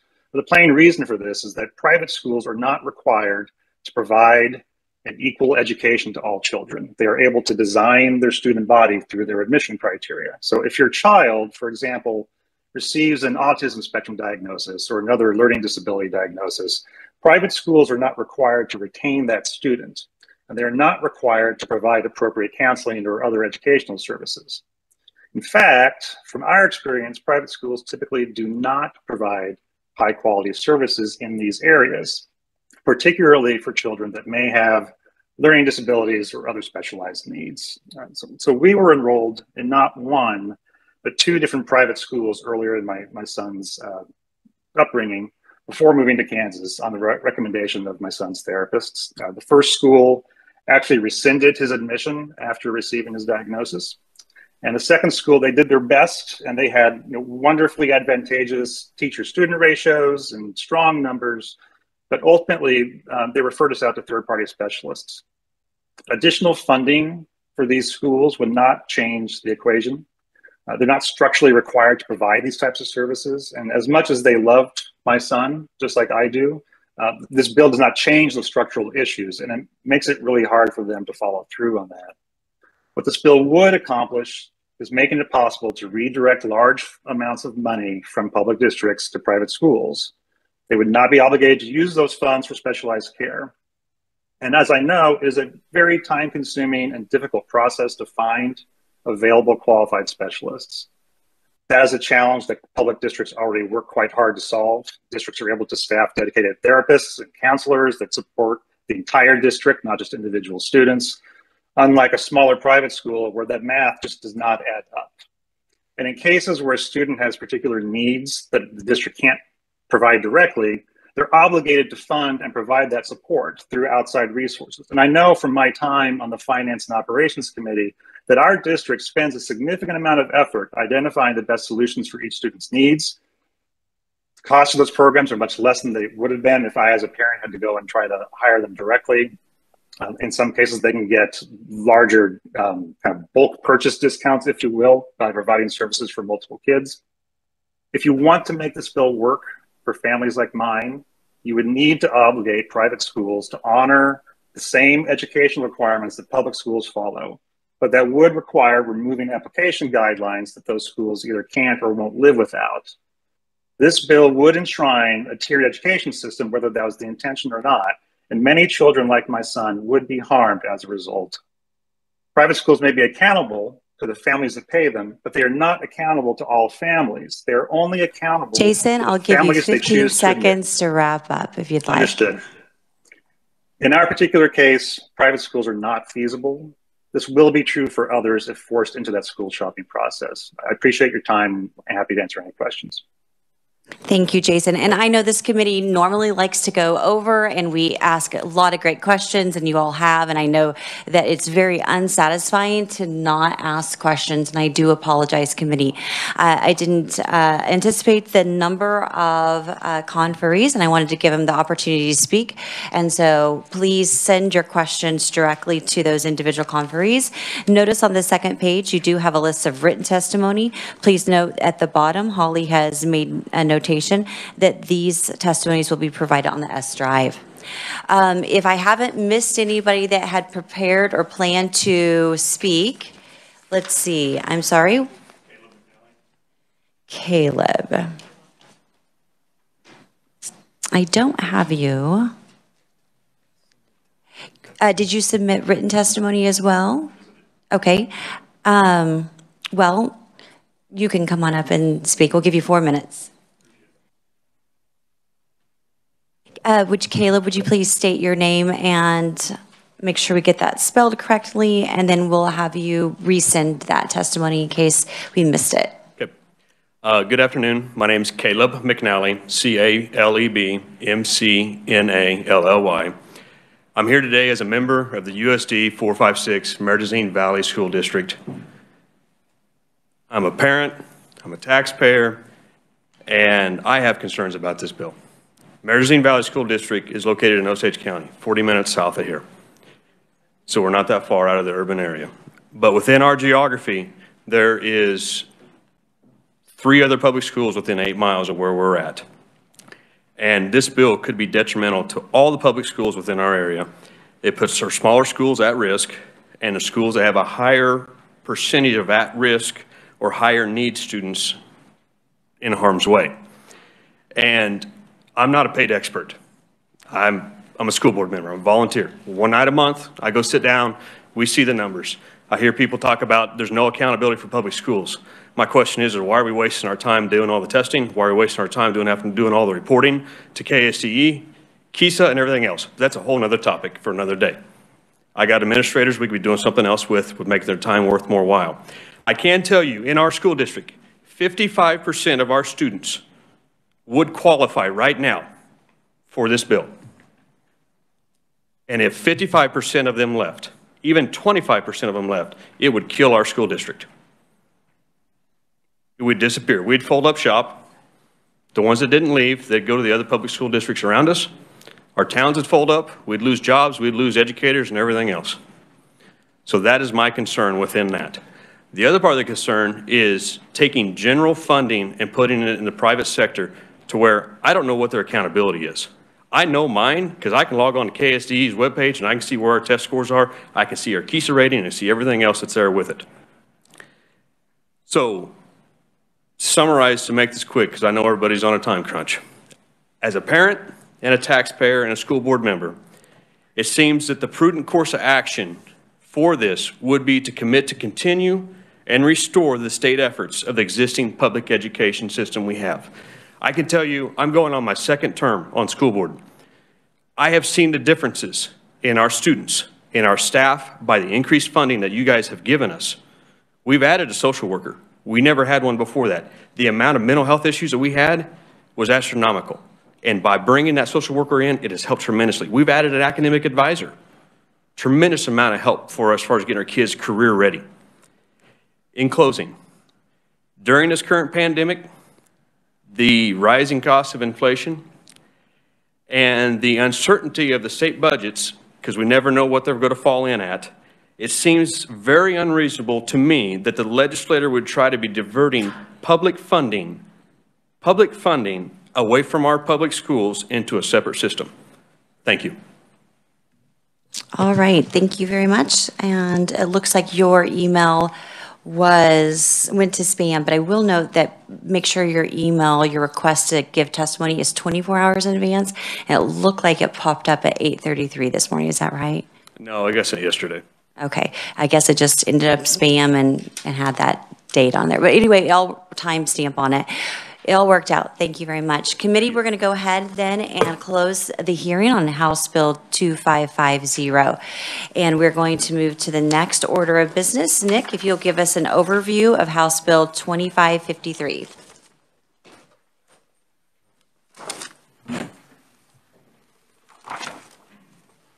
Thank you, Madam Chair. House Bill 2553 would amend current state statutes to require school districts to allow non-resident students to enroll in and attend school within the school district. School districts under this proposal would be required to adopt policies to determine the capacity limits of each grade in each school of the district. And the school would be required to provide the number of available openings that must be posted on the school district's website for non-resident students to apply for and enroll in. Subject to these capacity limits, the school district would be required to enroll those transfer students in the order in which that school district received applications for students to transfer into such district. The school district would generally be prohibited from arbitrarily denying transfer requests, but could deny transfer requests based on a student's high rates of absenteeism or repeated suspensions or expulsions from school. Under this proposal, a school or a transfer student would be granted a one-year transfer, but could continue to attend the school district in the following year subject to the school board's approval. At the end of each school year, a school would be authorized to deny continued enrollment of any of those non-resident students based on the district's capacity amounts, essentially for their resident students, and pursuant to their other exclusion policies. A parent who's seeking a transfer would be required to apply, as I mentioned, and if a request is denied by a school district, the district would have to provide a written response to the parent, and the parent could appeal that decision to the local board of education. The local board would be required to consider the matter at the next meeting, and the parent could ultimately appeal that decision if later denied to the state board of education, which would be required to consider the appeal at the next regularly scheduled meeting. There's provisions in there for any student who is a dependent child of a current member of the U.S. Armed Forces. They'd be eligible for admission regardless of the school's capacity limit. Likewise, any foster child who is living in the home of a non-resident student who transfers may, if that non-resident student transfers, that student may also transfer to the receiving school district. The schools, districts would be required to submit information on the program to the Department of Education, which will report data back to you. And lastly, the bill makes an amendment to clarify that current agreements between school district for larger populations of transfer students, those districts would still be able to enter into those agreements for those students to attend school or a certain grade level in that district, and those students would be funded as students within the resident school district, and then the agreement would provide for funding to go to the transfer district. Madam Chair, I'd be happy to clear up anything or answer any questions that the committee has. All right, Nick, what we're going to do is we're going to circle back to Nick at the end of our meeting today. And if you have questions, then we'll tackle them then. And if for some reason we are just way past time limit here on this strange day, then we will make sure we provide some time next week to go over the bill with Nick. So committee, I will officially open the hearing for House Bill 2553. Allowing K-12 students to transfer and to attend school in any school district in the state. For proponent testimony, we have our first guest. It's a special guest from Oklahoma. He is on WebEx, has been patiently waiting. Oklahoma State Senator Adam Pugh, welcome. And I should note, committee, welcome. And I should mention that we're going to try to keep it to 4 minutes, but we will allow questions for you, Senator, upon your completion. Thank you, Madam Chair, and I apologize to the committee members. Of course, I woke up sick, and so I lost my voice, and so as luck would have it, I'm here testifying the best I can. So if you can't hear me, just let me know. As committee members, as the chair mentioned, I am the chair of education in the Oklahoma Senate Education Committee. I authored the Senate bill last year that is very similar to the bill we're discussing, House Bill 2553. We called it Senate Bill 783. It was what I would call a robust public school choice open transfer system. We, for years, had something we referred to as open transfer, though as I started to do some research, I quickly realized that we really restricted transfer several ways. Number one, you had to be first allowed to transfer from your school district. The second thing that had to happen was you had to be accepted into the gaining district if it was a different district than where you lived. And also that process had to occur within a certain timeline. So as I started to research across the country, some states that were doing this well, because I do like to look at best practices around the country, I found several states that we used in writing this legislation. I'll give you 3 examples: Colorado, Indiana, and Iowa. Colorado has a really unique transfer system where you can transfer to any school, any time of year, and you can do it as many times as possible. And what they found is after several years of fluctuating numbers from district to district, it actually did normalize, and schools are now have a pretty good idea of the number of students that they'll have in any given year. Now, I've supported this legislation, and I authored it because what I found was we were asking schools to be everything for everybody. And if you're in a district where maybe you don't have a junior ROTC program, for example, under our old law, you had no means to access that program unless both your school district allowed you to transfer and the gaining school allowed you in. It could be the same if there was an FFA program or maybe a particular teacher that you wanted your child to learn from, perhaps an AP course offering that your school district didn't have. So really, though we called it open transfer for a number of decades, we really did not have what I would classify as a true open transfer system. Now, we did give, as mentioned in the introduction of the bill, we did give special consideration to maybe children who had truancy issues, to children who were involved in some sort of legal dispute or were facing expulsion or involved in disciplinary action by the school district, that we wrote into the bill that those children would have to wait for that process to be fully adjudicated until they were allowed to transfer, and that the school that they were transferring into could use that as a reason to deny entrance until the process played out, whether it be through the school's process or through the legal process if the kid was justice involved. One other thing I think that was very important that we did in our piece of legislation was we got data. We had a lot of anecdotal data, but we had no actual data on the number of kids that were being denied transfer every year, as well as the reasons why they were being denied. So now that data has to be reported by every school district to the State Board of Education. That information is then forwarded to our Educational Quality and Accountability Office. And then what we call the OEQA, Quality and Accountability Office, then gets to audit 10% of the school districts across the state every single year to ensure that they are complying. I worked with a number of educational advocacy groups and ensured that their voices were heard, that to the best of my ability, I represented their concerns in the legislation, and it really was an all hands on deck piece of legislation. One of the final sticking points was we did allow for local control when it came to setting capacity. So we did allow local school boards who have to determine their capacity based on a number of metrics and historical data for what those class sizes are in every single individual school district. And then they have to make that information publicly available. The final thing, which I think was key, was we allowed an appeals process. First, the appeal will go to the local school board.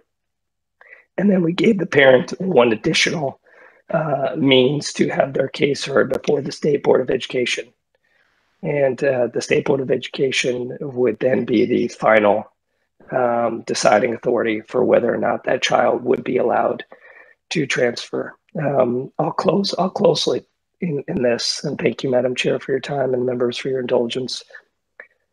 It's not my job to tell you what to do with this piece of legislation, but what I would tell you is if you do believe, as several of your speakers in previous pieces of legislation mentioned, that education's the tide that lifts all boats, then giving children the ability to transfer to a school that may better meet their needs and not having them bound by some arbitrary line that was probably drawn way before you or I ever served in this robust, august body, then I think this is a very good piece of legislation to consider. Finally, there was an article written in the Oklahoman over the weekend where our governor called it the most transformational piece of legislation in education in our state's history. And they used, to counter that, the opposition used that of the 700,000 students, only 300 in the first month of this bill being law took advantage of that. But what I would ask you to do is ask any of those 300 families whether or not the opportunity to get into a school district that better suits their educational needs is transformational. And I think you would agree that it is for them. So, Madam Chair, I will stop my testimony, and despite my voice, I am happy to stay for questions as long as you need me.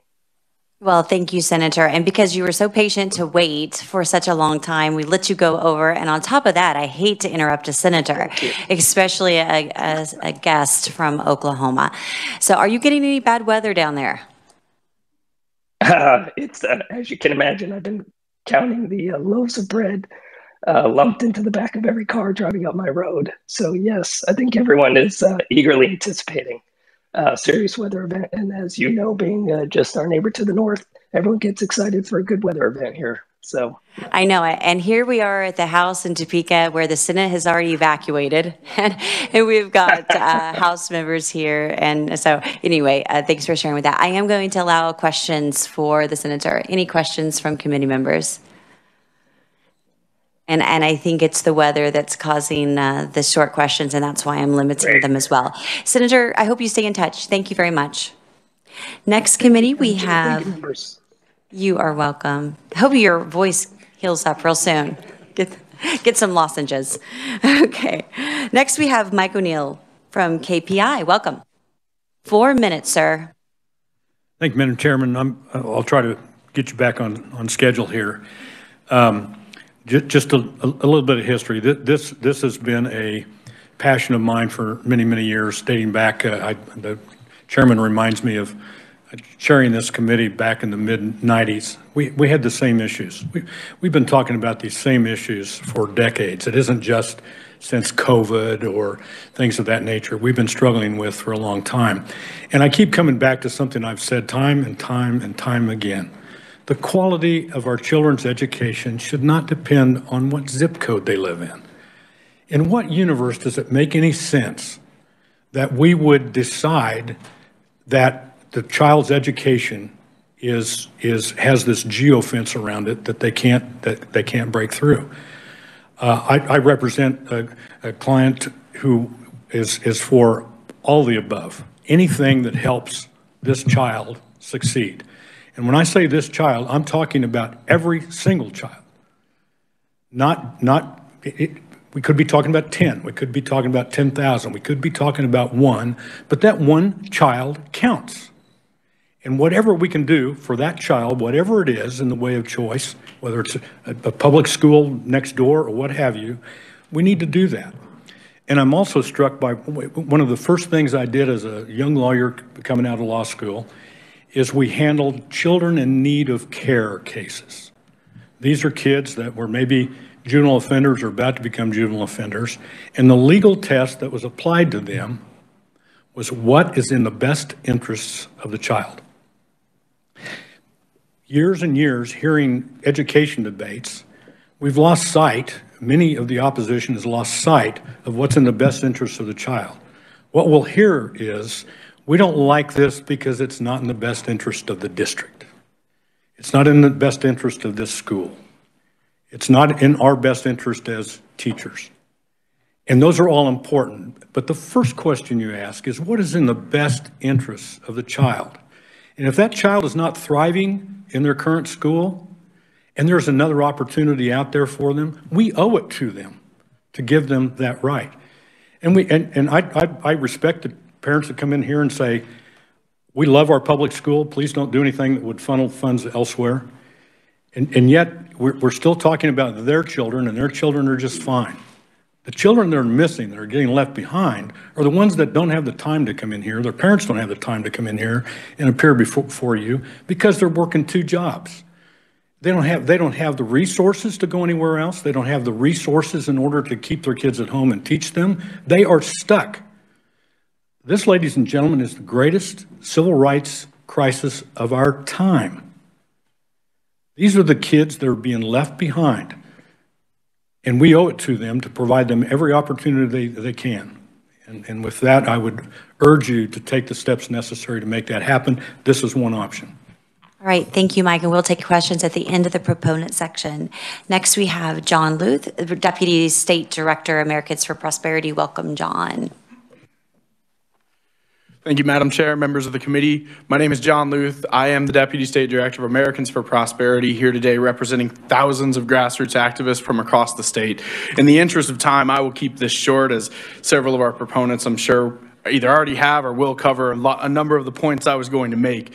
To put a fine point on it, it really comes down to this, folks, and I think the proponent just before me perfectly nailed it. We have an opportunity here to send a clear message to Kansans everywhere. And that message is this: either we are okay with the fact that we have a system that is built off of arbitrarily drawn lines and a one-size-fits-all set of solutions that is shown to be increasingly less effective. And we are telling them by upholding that system that if they do not come from a financially wealthy background or they are not well connected enough, they're allowed to slip through the cracks and silently suffer. We cannot do that. It is a travesty to do that to these students. Parents are getting loud. This past year in Virginia, we saw loud and clear. Parents made one thing their #1 issue, and that was educational opportunities for their students, for their children. We need to create an opportunity to allow children to have their unique individual needs met in an educational system. This piece of legislation will do just that. To wrap up here, 44 states and the District of Columbia already have legislation in place that allows students to transfer to public schools outside of their districts. Kansas cannot afford to be left behind, and we need to send a message to parents, students, citizens in our communities that what we want to do here and what we believe in is upholding their unique needs and supporting them in that pursuit, to make sure that no child gets left behind because of a situation that they were born into in an area that they have no control over. I'm happy to take questions at the appropriate time. Thank you. Right, thank you, John. Maddie is here from Colorado. Maddie, just help me get the pronunciation of your last name correct. Is it DeShore? Sure, yes. Okay, great. Welcome from Excel in Ed. Yes, ma'am. Hi, everyone. My name is Madeline Ashore. I'm here representing Excel in Ed. We're a national education policy organization, bipartisan. We've been supporting choice for a long time. I'm Maddie Ashore. I'm here today. I flew here from Colorado, even in this really scary bad weather, to speak on behalf of open enrollment because I am a product of open enrollment. Being born and raised in Colorado and attending public schools in Colorado, my parents took advantage of this. I remember when this happened, when the conversion happened, and the conversation between my mother and the teachers that she knew and the other families that she knew, everyone was really excited about this change. I was one of those at-risk kids. I was in one of those poor neighborhoods. If I hadn't had, or my mother hadn't had the option to send me to North Middle School, where the IB program was, I definitely wouldn't be standing in front of y'all. There are 48 states that address open enrollment in one way or another. 28 of those states make it mandatory. 34 of those states just have voluntary. This bill before you would take Kansas from a voluntary to a mandatory open enrollment state and just ensure that every single parent has the same access to the best schools in the state, no matter where the kiddo lives. I'm going to leave it at that. A lot of great points have been made. Happy to answer any questions at the appropriate time. Thank you, Madeline. All right, so this actually concludes the oral proponent testimony. Committee, if you have questions for any one of our conferees, you can designate who you'd like to ask your question. All right, and again, normally there would be a very vibrant discussion in this committee, and I have kind of killed that along with the weather. Representative Penn, please state who you'd like to address.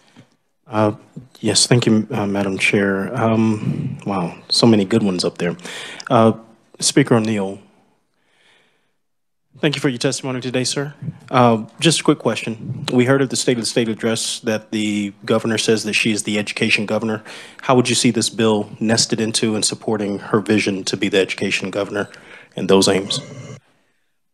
I'll answer it this way, because one of the things that she had in her budget was funding for programs like Jobs for American Graduates. Not every district has a Jobs for American Graduates program. And so one of the benefits of a program like, or a bill like this, is if you've got a child that would thrive and be a perfect fit for a school district that's got a JAG program, I think one of the few chances you get to see the products of the kids that have that program is here. They'll bring them in. You don't get to see that very often anyplace else, and they benefit. So just one reason why somebody might leave their current district and go next door is they have a JAG program. So I do know that the governor has recognized the benefit of that. I think this would fit nicely in an overall education program that the governor could support. Representative Byers. This question's for Nick, and it's really quick. When we talk about building capacity, are we talking about capacity based upon schools? Are we talking about student-teacher ratios or the architectural capacity of the building?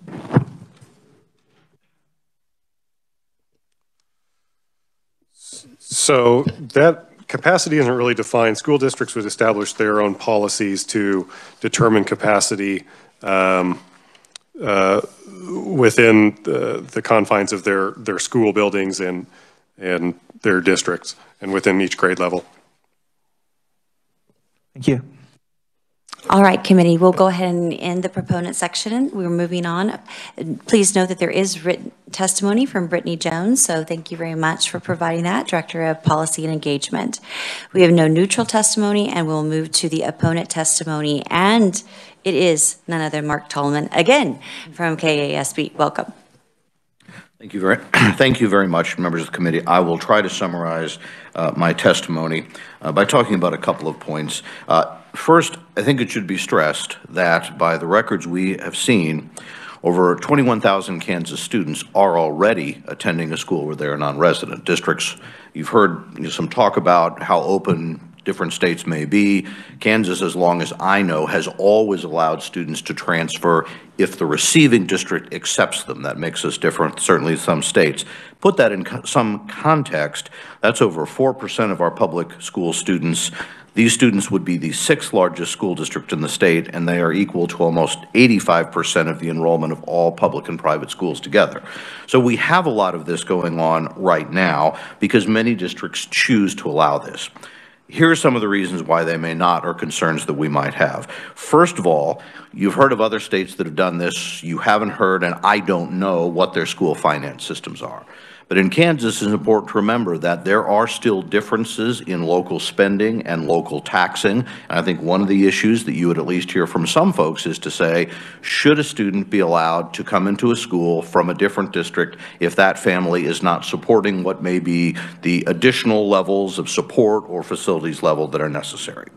A second point I would make is, and I think it goes back to what Speaker O'Neill eloquently talked about, are we going to leave kids behind?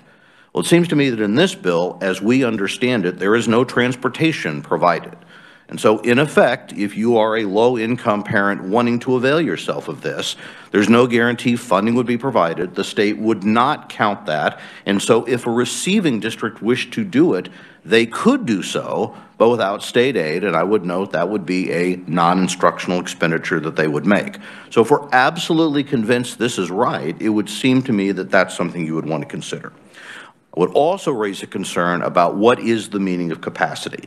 Because as you heard, it's not defined, it would be up to local policy, and yet it would be audited. So I think many of our members would be concerned, what are you going to be audited on if it's up to you to decide what that capacity is? Nor does it say how often you could change that capacity. And finally, it seems to me there's a zone between saying boards could deny for certain things like high absenteeism or suspensions and expulsions, but not limited to that. But they could not be discriminated against, or you could not deny on certain discriminatory classes. But there is a wide gap between the two. In other words, if you basically said, we're not going to accept non-residents, That's not discriminating on the basis of any of those issues. I don't think that's the intent of the bill, but I think if you move forward, there are real questions that, if not resolved, would simply result in a lot of challenges and litigation over what the meaning of this is. So for those reasons, and fundamentally, I guess I should have said at the beginning, I appear partly because our members have specifically adopted a position that this decision should be made by local boards, and that's what I'm representing. Thank you. Thank you, Mark. Questions for Mark? Representative Landwehr. It's always good to see you, Mark. Always good to be seen by you, Representative. Did I hear you say that should a child from outside of a district be allowed to attend a school they do not pay property taxes in? No, the question we were raising is simply to say, and again, this is more, I'm just thinking of what you may hear from other people. If a community has chosen to have, for example, a higher local option budget, if they're going to pass a bond issue to do extended facilities, then the taxpayers of that community are paying for those additional facilities or services. Under this bill, if other families are allowed to attend, they would not be required to support those additional levels of funding.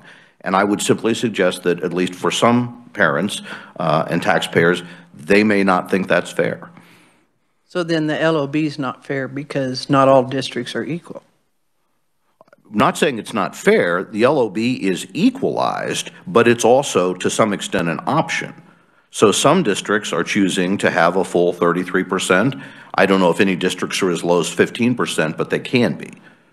Just raising the fact, I would expect that if this goes forward, one of the things that will be voiced is to say a community may feel we've chosen to spend more on our schools, on our community, and neighboring districts, or it doesn't have to be neighboring, other students coming into that, those parents, that community is not paying at that level. I think you'll hear that as a concern. I could be wrong.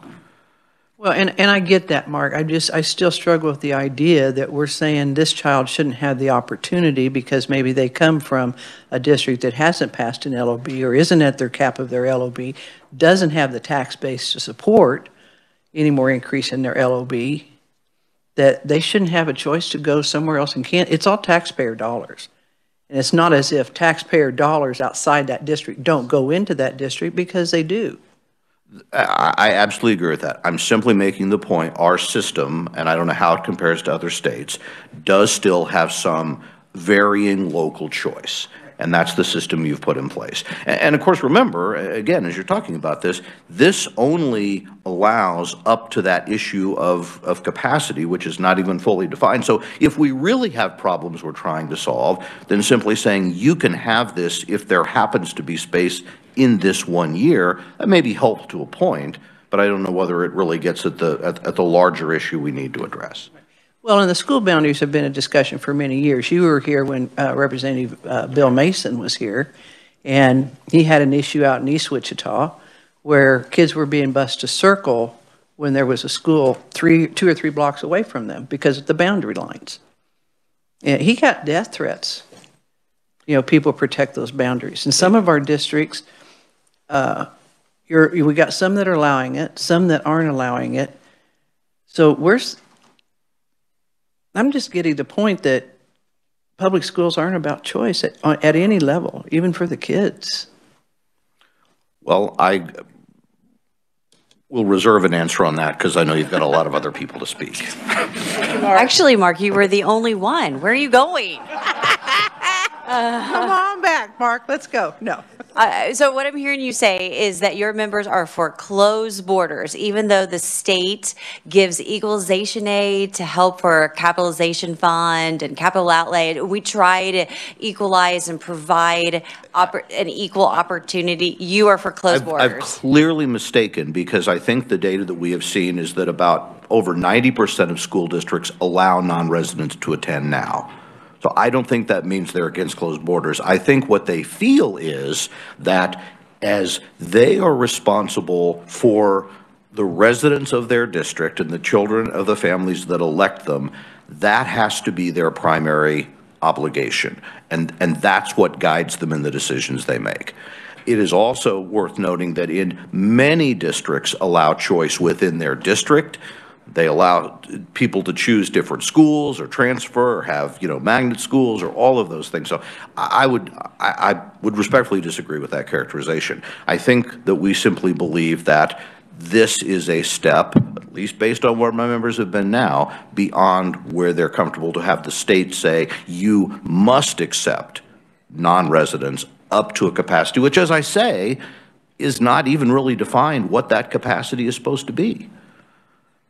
Okay, well, I definitely appreciate that, and I understand change is difficult, but what we are seeing that 28 states do have a mandatory open enrollment. It does provide better access for all kids.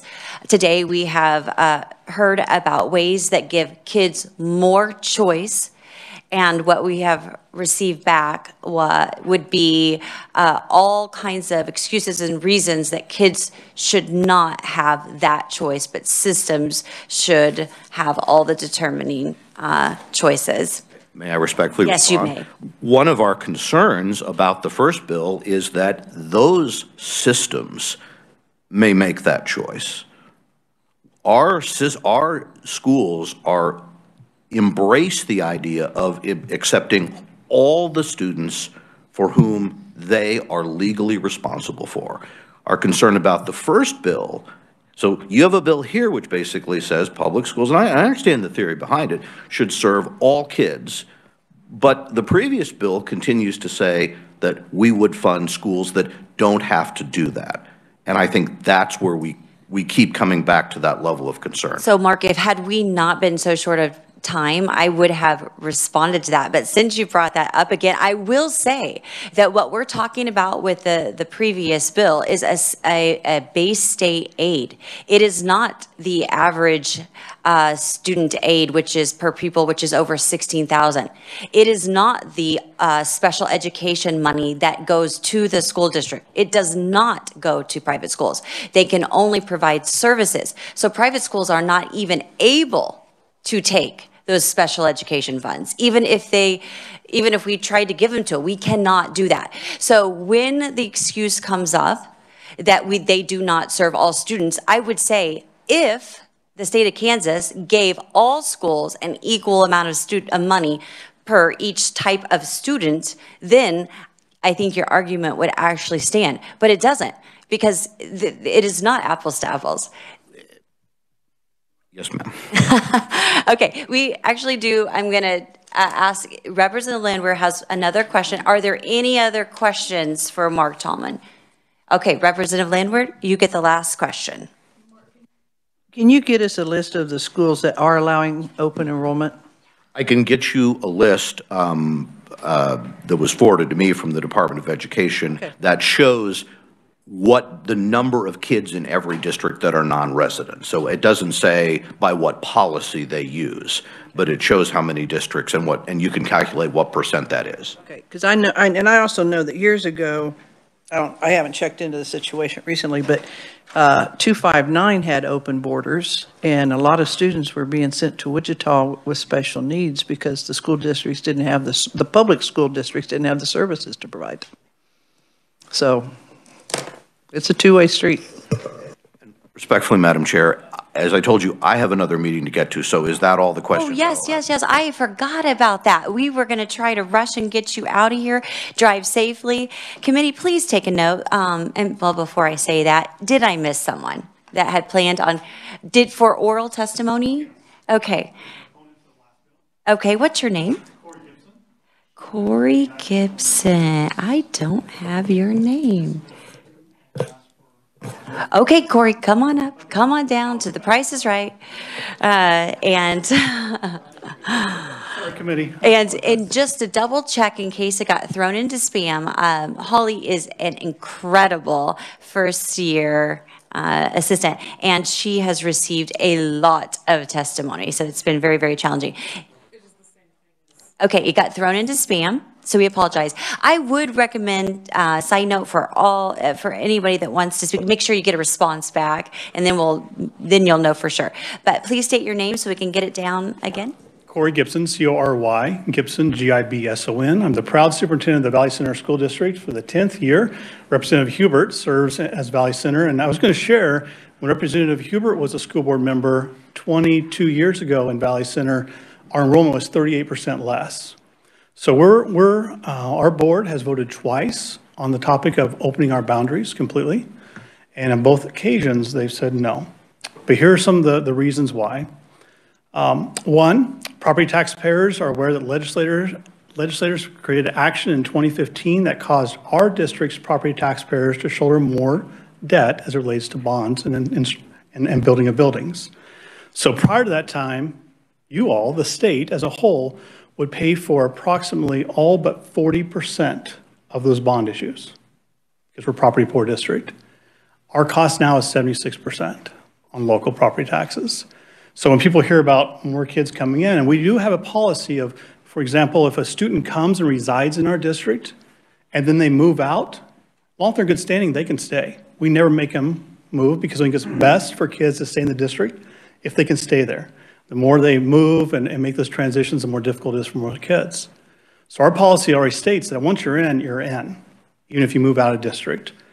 So with this, we do have some questions about the capacity, which has already been discussed of what does that mean? Because what I think is capacity can be different from each one of us. I think that'd be important because parents will say, you are discriminating because of blank without a clear defined view of what is capacity. And I think that'll open up some litigation perhaps across the state as people challenge. Our district receives several hundred requests a year from out of district. Got one yesterday. They knew about this bill. They even cited the bill and said, when do I get my chance to talk to the board? It's in committee. We're not quite there yet. So it concerns me that one of the statements in the bill as written is if a transfer request is denied by a school district, the parent of the non-resident students who are denied transfer may appeal the denial to the receiving school district's Board of Education, who will render a decision at the next meeting. I'm very sure we have several hundred requests a year, so I'm really fearful that our board will just be spending all their time on this one issue. Otherwise, there's some other challenges that we face. Obviously, most districts across the state saw a drop in enrollment as a result of the pandemic. Our district has rebounded. Once again, we're one of the fastest growing in the metro area of Wichita. And so it'd be hard for us to say at this point, we have room, but next year we may not, we're gonna kick you out. Once again, it's not best for kids. More transitions, more likely are to be at risk. And then lastly, because I know you need to get out of here, and I'm gonna go home and watch a basketball game between our kids. Our enrollment in our district's unique. Our enrollment peaks sometime in the months of January and February. Can't explain why, but we'll have 30 or 40 more kids today than we had on count day on September 20th. And then through graduation and other reasons, we'll actually drop off a little bit towards the end. And so once again, it'll be very difficult unless we have a very clear understanding of what capacity means in order to determine exactly what capacity means throughout the year, not just the time that enrollment occurs, which is typically in the spring or before school begins by a few weeks. So on behalf of USD 262, we oppose this bill as written, and I appreciate you sliding me in at the last moment. Well, absolutely. We apologize that we didn't get your name down. We'll be checking that spam a little bit more frequently. And thank you, Holly. She does a fabulous job. Well, where's your representative? Did he know that you were speaking and decided to just cut out early? I think that might be the case. Okay. Committee, I do want to give you an opportunity to ask any questions if you have any questions for Corey. Representative, Tarwater. Thanks for remembering my name. I haven't been here this whole time. I apologize, but I had to step out for some negotiations. Anyway, I understand your position. I get it. But we do have a lot of students that really need a better place to go to school. And so the same people that testify against us helping them go to a private school that might be a better option are also up here that saying, but you don't want them in your school either. So it's a very difficult decision, but what's the answer? Because we can't just keep it the way it is because it's not working. So do you have an answer for us, or at least a direction? I can't speak for all districts. I can only speak for Valley Center's stance, and that is because we are a rapid growing district in comparison to most. And certainly those districts I've served in the past that are flat or declining open them up, right? The more kids, the better. So this is the first district where I reside. We actually have the boundaries, and that's the way the board has chosen. I think that the way that might help us a little bit to justify to the community, once again, is going back to the bond, the construction side of things, is equalizing those dollars back the way it used to be before 2015. Because that is a sticking point for some of our community. If I go to a chamber meeting, if I go to a community member meeting and say, hey, we're gonna let kids in, the next board meeting will be like the mask debate. I mean, there'll be that many people in our community upset. But that might be one of the potential helps. And then the second is clarification of really what it means. Once again, I could see some districts saying this is our capacity, and then we set it somewhere different, than parents get that attorney involved and say, you know what, we need you to more specifically define it. We think it's discrimination. I don't have a great answer on the overall for the districts across the state. I can only speak for mine. Okay, thanks very much. Pretty honest answer. I appreciate it. Thanks. So Corey, are you saying you need more money? I will always say that, but certainly in areas that we appreciate. First off, we do appreciate everything this legislative body has done to help us. Chair Williams, I think it has already supported us in a lot of ways. The area that we see as a struggle in our district as growing is once again is an area of equalization on bond as it once was. Okay, well, we appreciate your testimony. I actually have friends that have kids in your district. They have great things to say, so appreciate you coming up here. Good luck in the basketball game tonight. Committee, if you will note, there is written testimony. The names of those individuals are on your agenda with their emails so that you can get to them with questions if you have any. We didn't have a lot of time today, so I hope that we'll be able to revisit this topic and there'll be more robust discussion at a later date when we decide to work the bill. Since there is the Capitol is closed tomorrow, then obviously we will not have a meeting. Please stay tuned on Thursday. It looks like Commerce will be meeting on Thursday. Is that right, Representative Tarwater? That's the plan. Currently, we had delayed it till tomorrow, but now we're closed. So the plan is for Commerce to be here, even though we're on pro forma. Commerce will be here doing the great work of Kansans on Thursday. Yes, and since I'm in Commerce, that may mean that we have this committee, but of course that does not mean you need to be here at the Capitol. There will be no voting. So it would, if we are able to go ahead and hold it, the informational hearing on the School for the Blind and the Deaf on Thursday, we will do that. Okay? So I will send out. Gabrielle, you're looking at me like concerned. Okay. Okay. Well, yes. Okay, we will just send an email out, nothing tomorrow, perhaps something that you can WebEx in on Thursday. Drive safely and have a good evening, and we are adjourned and the hearing is closed.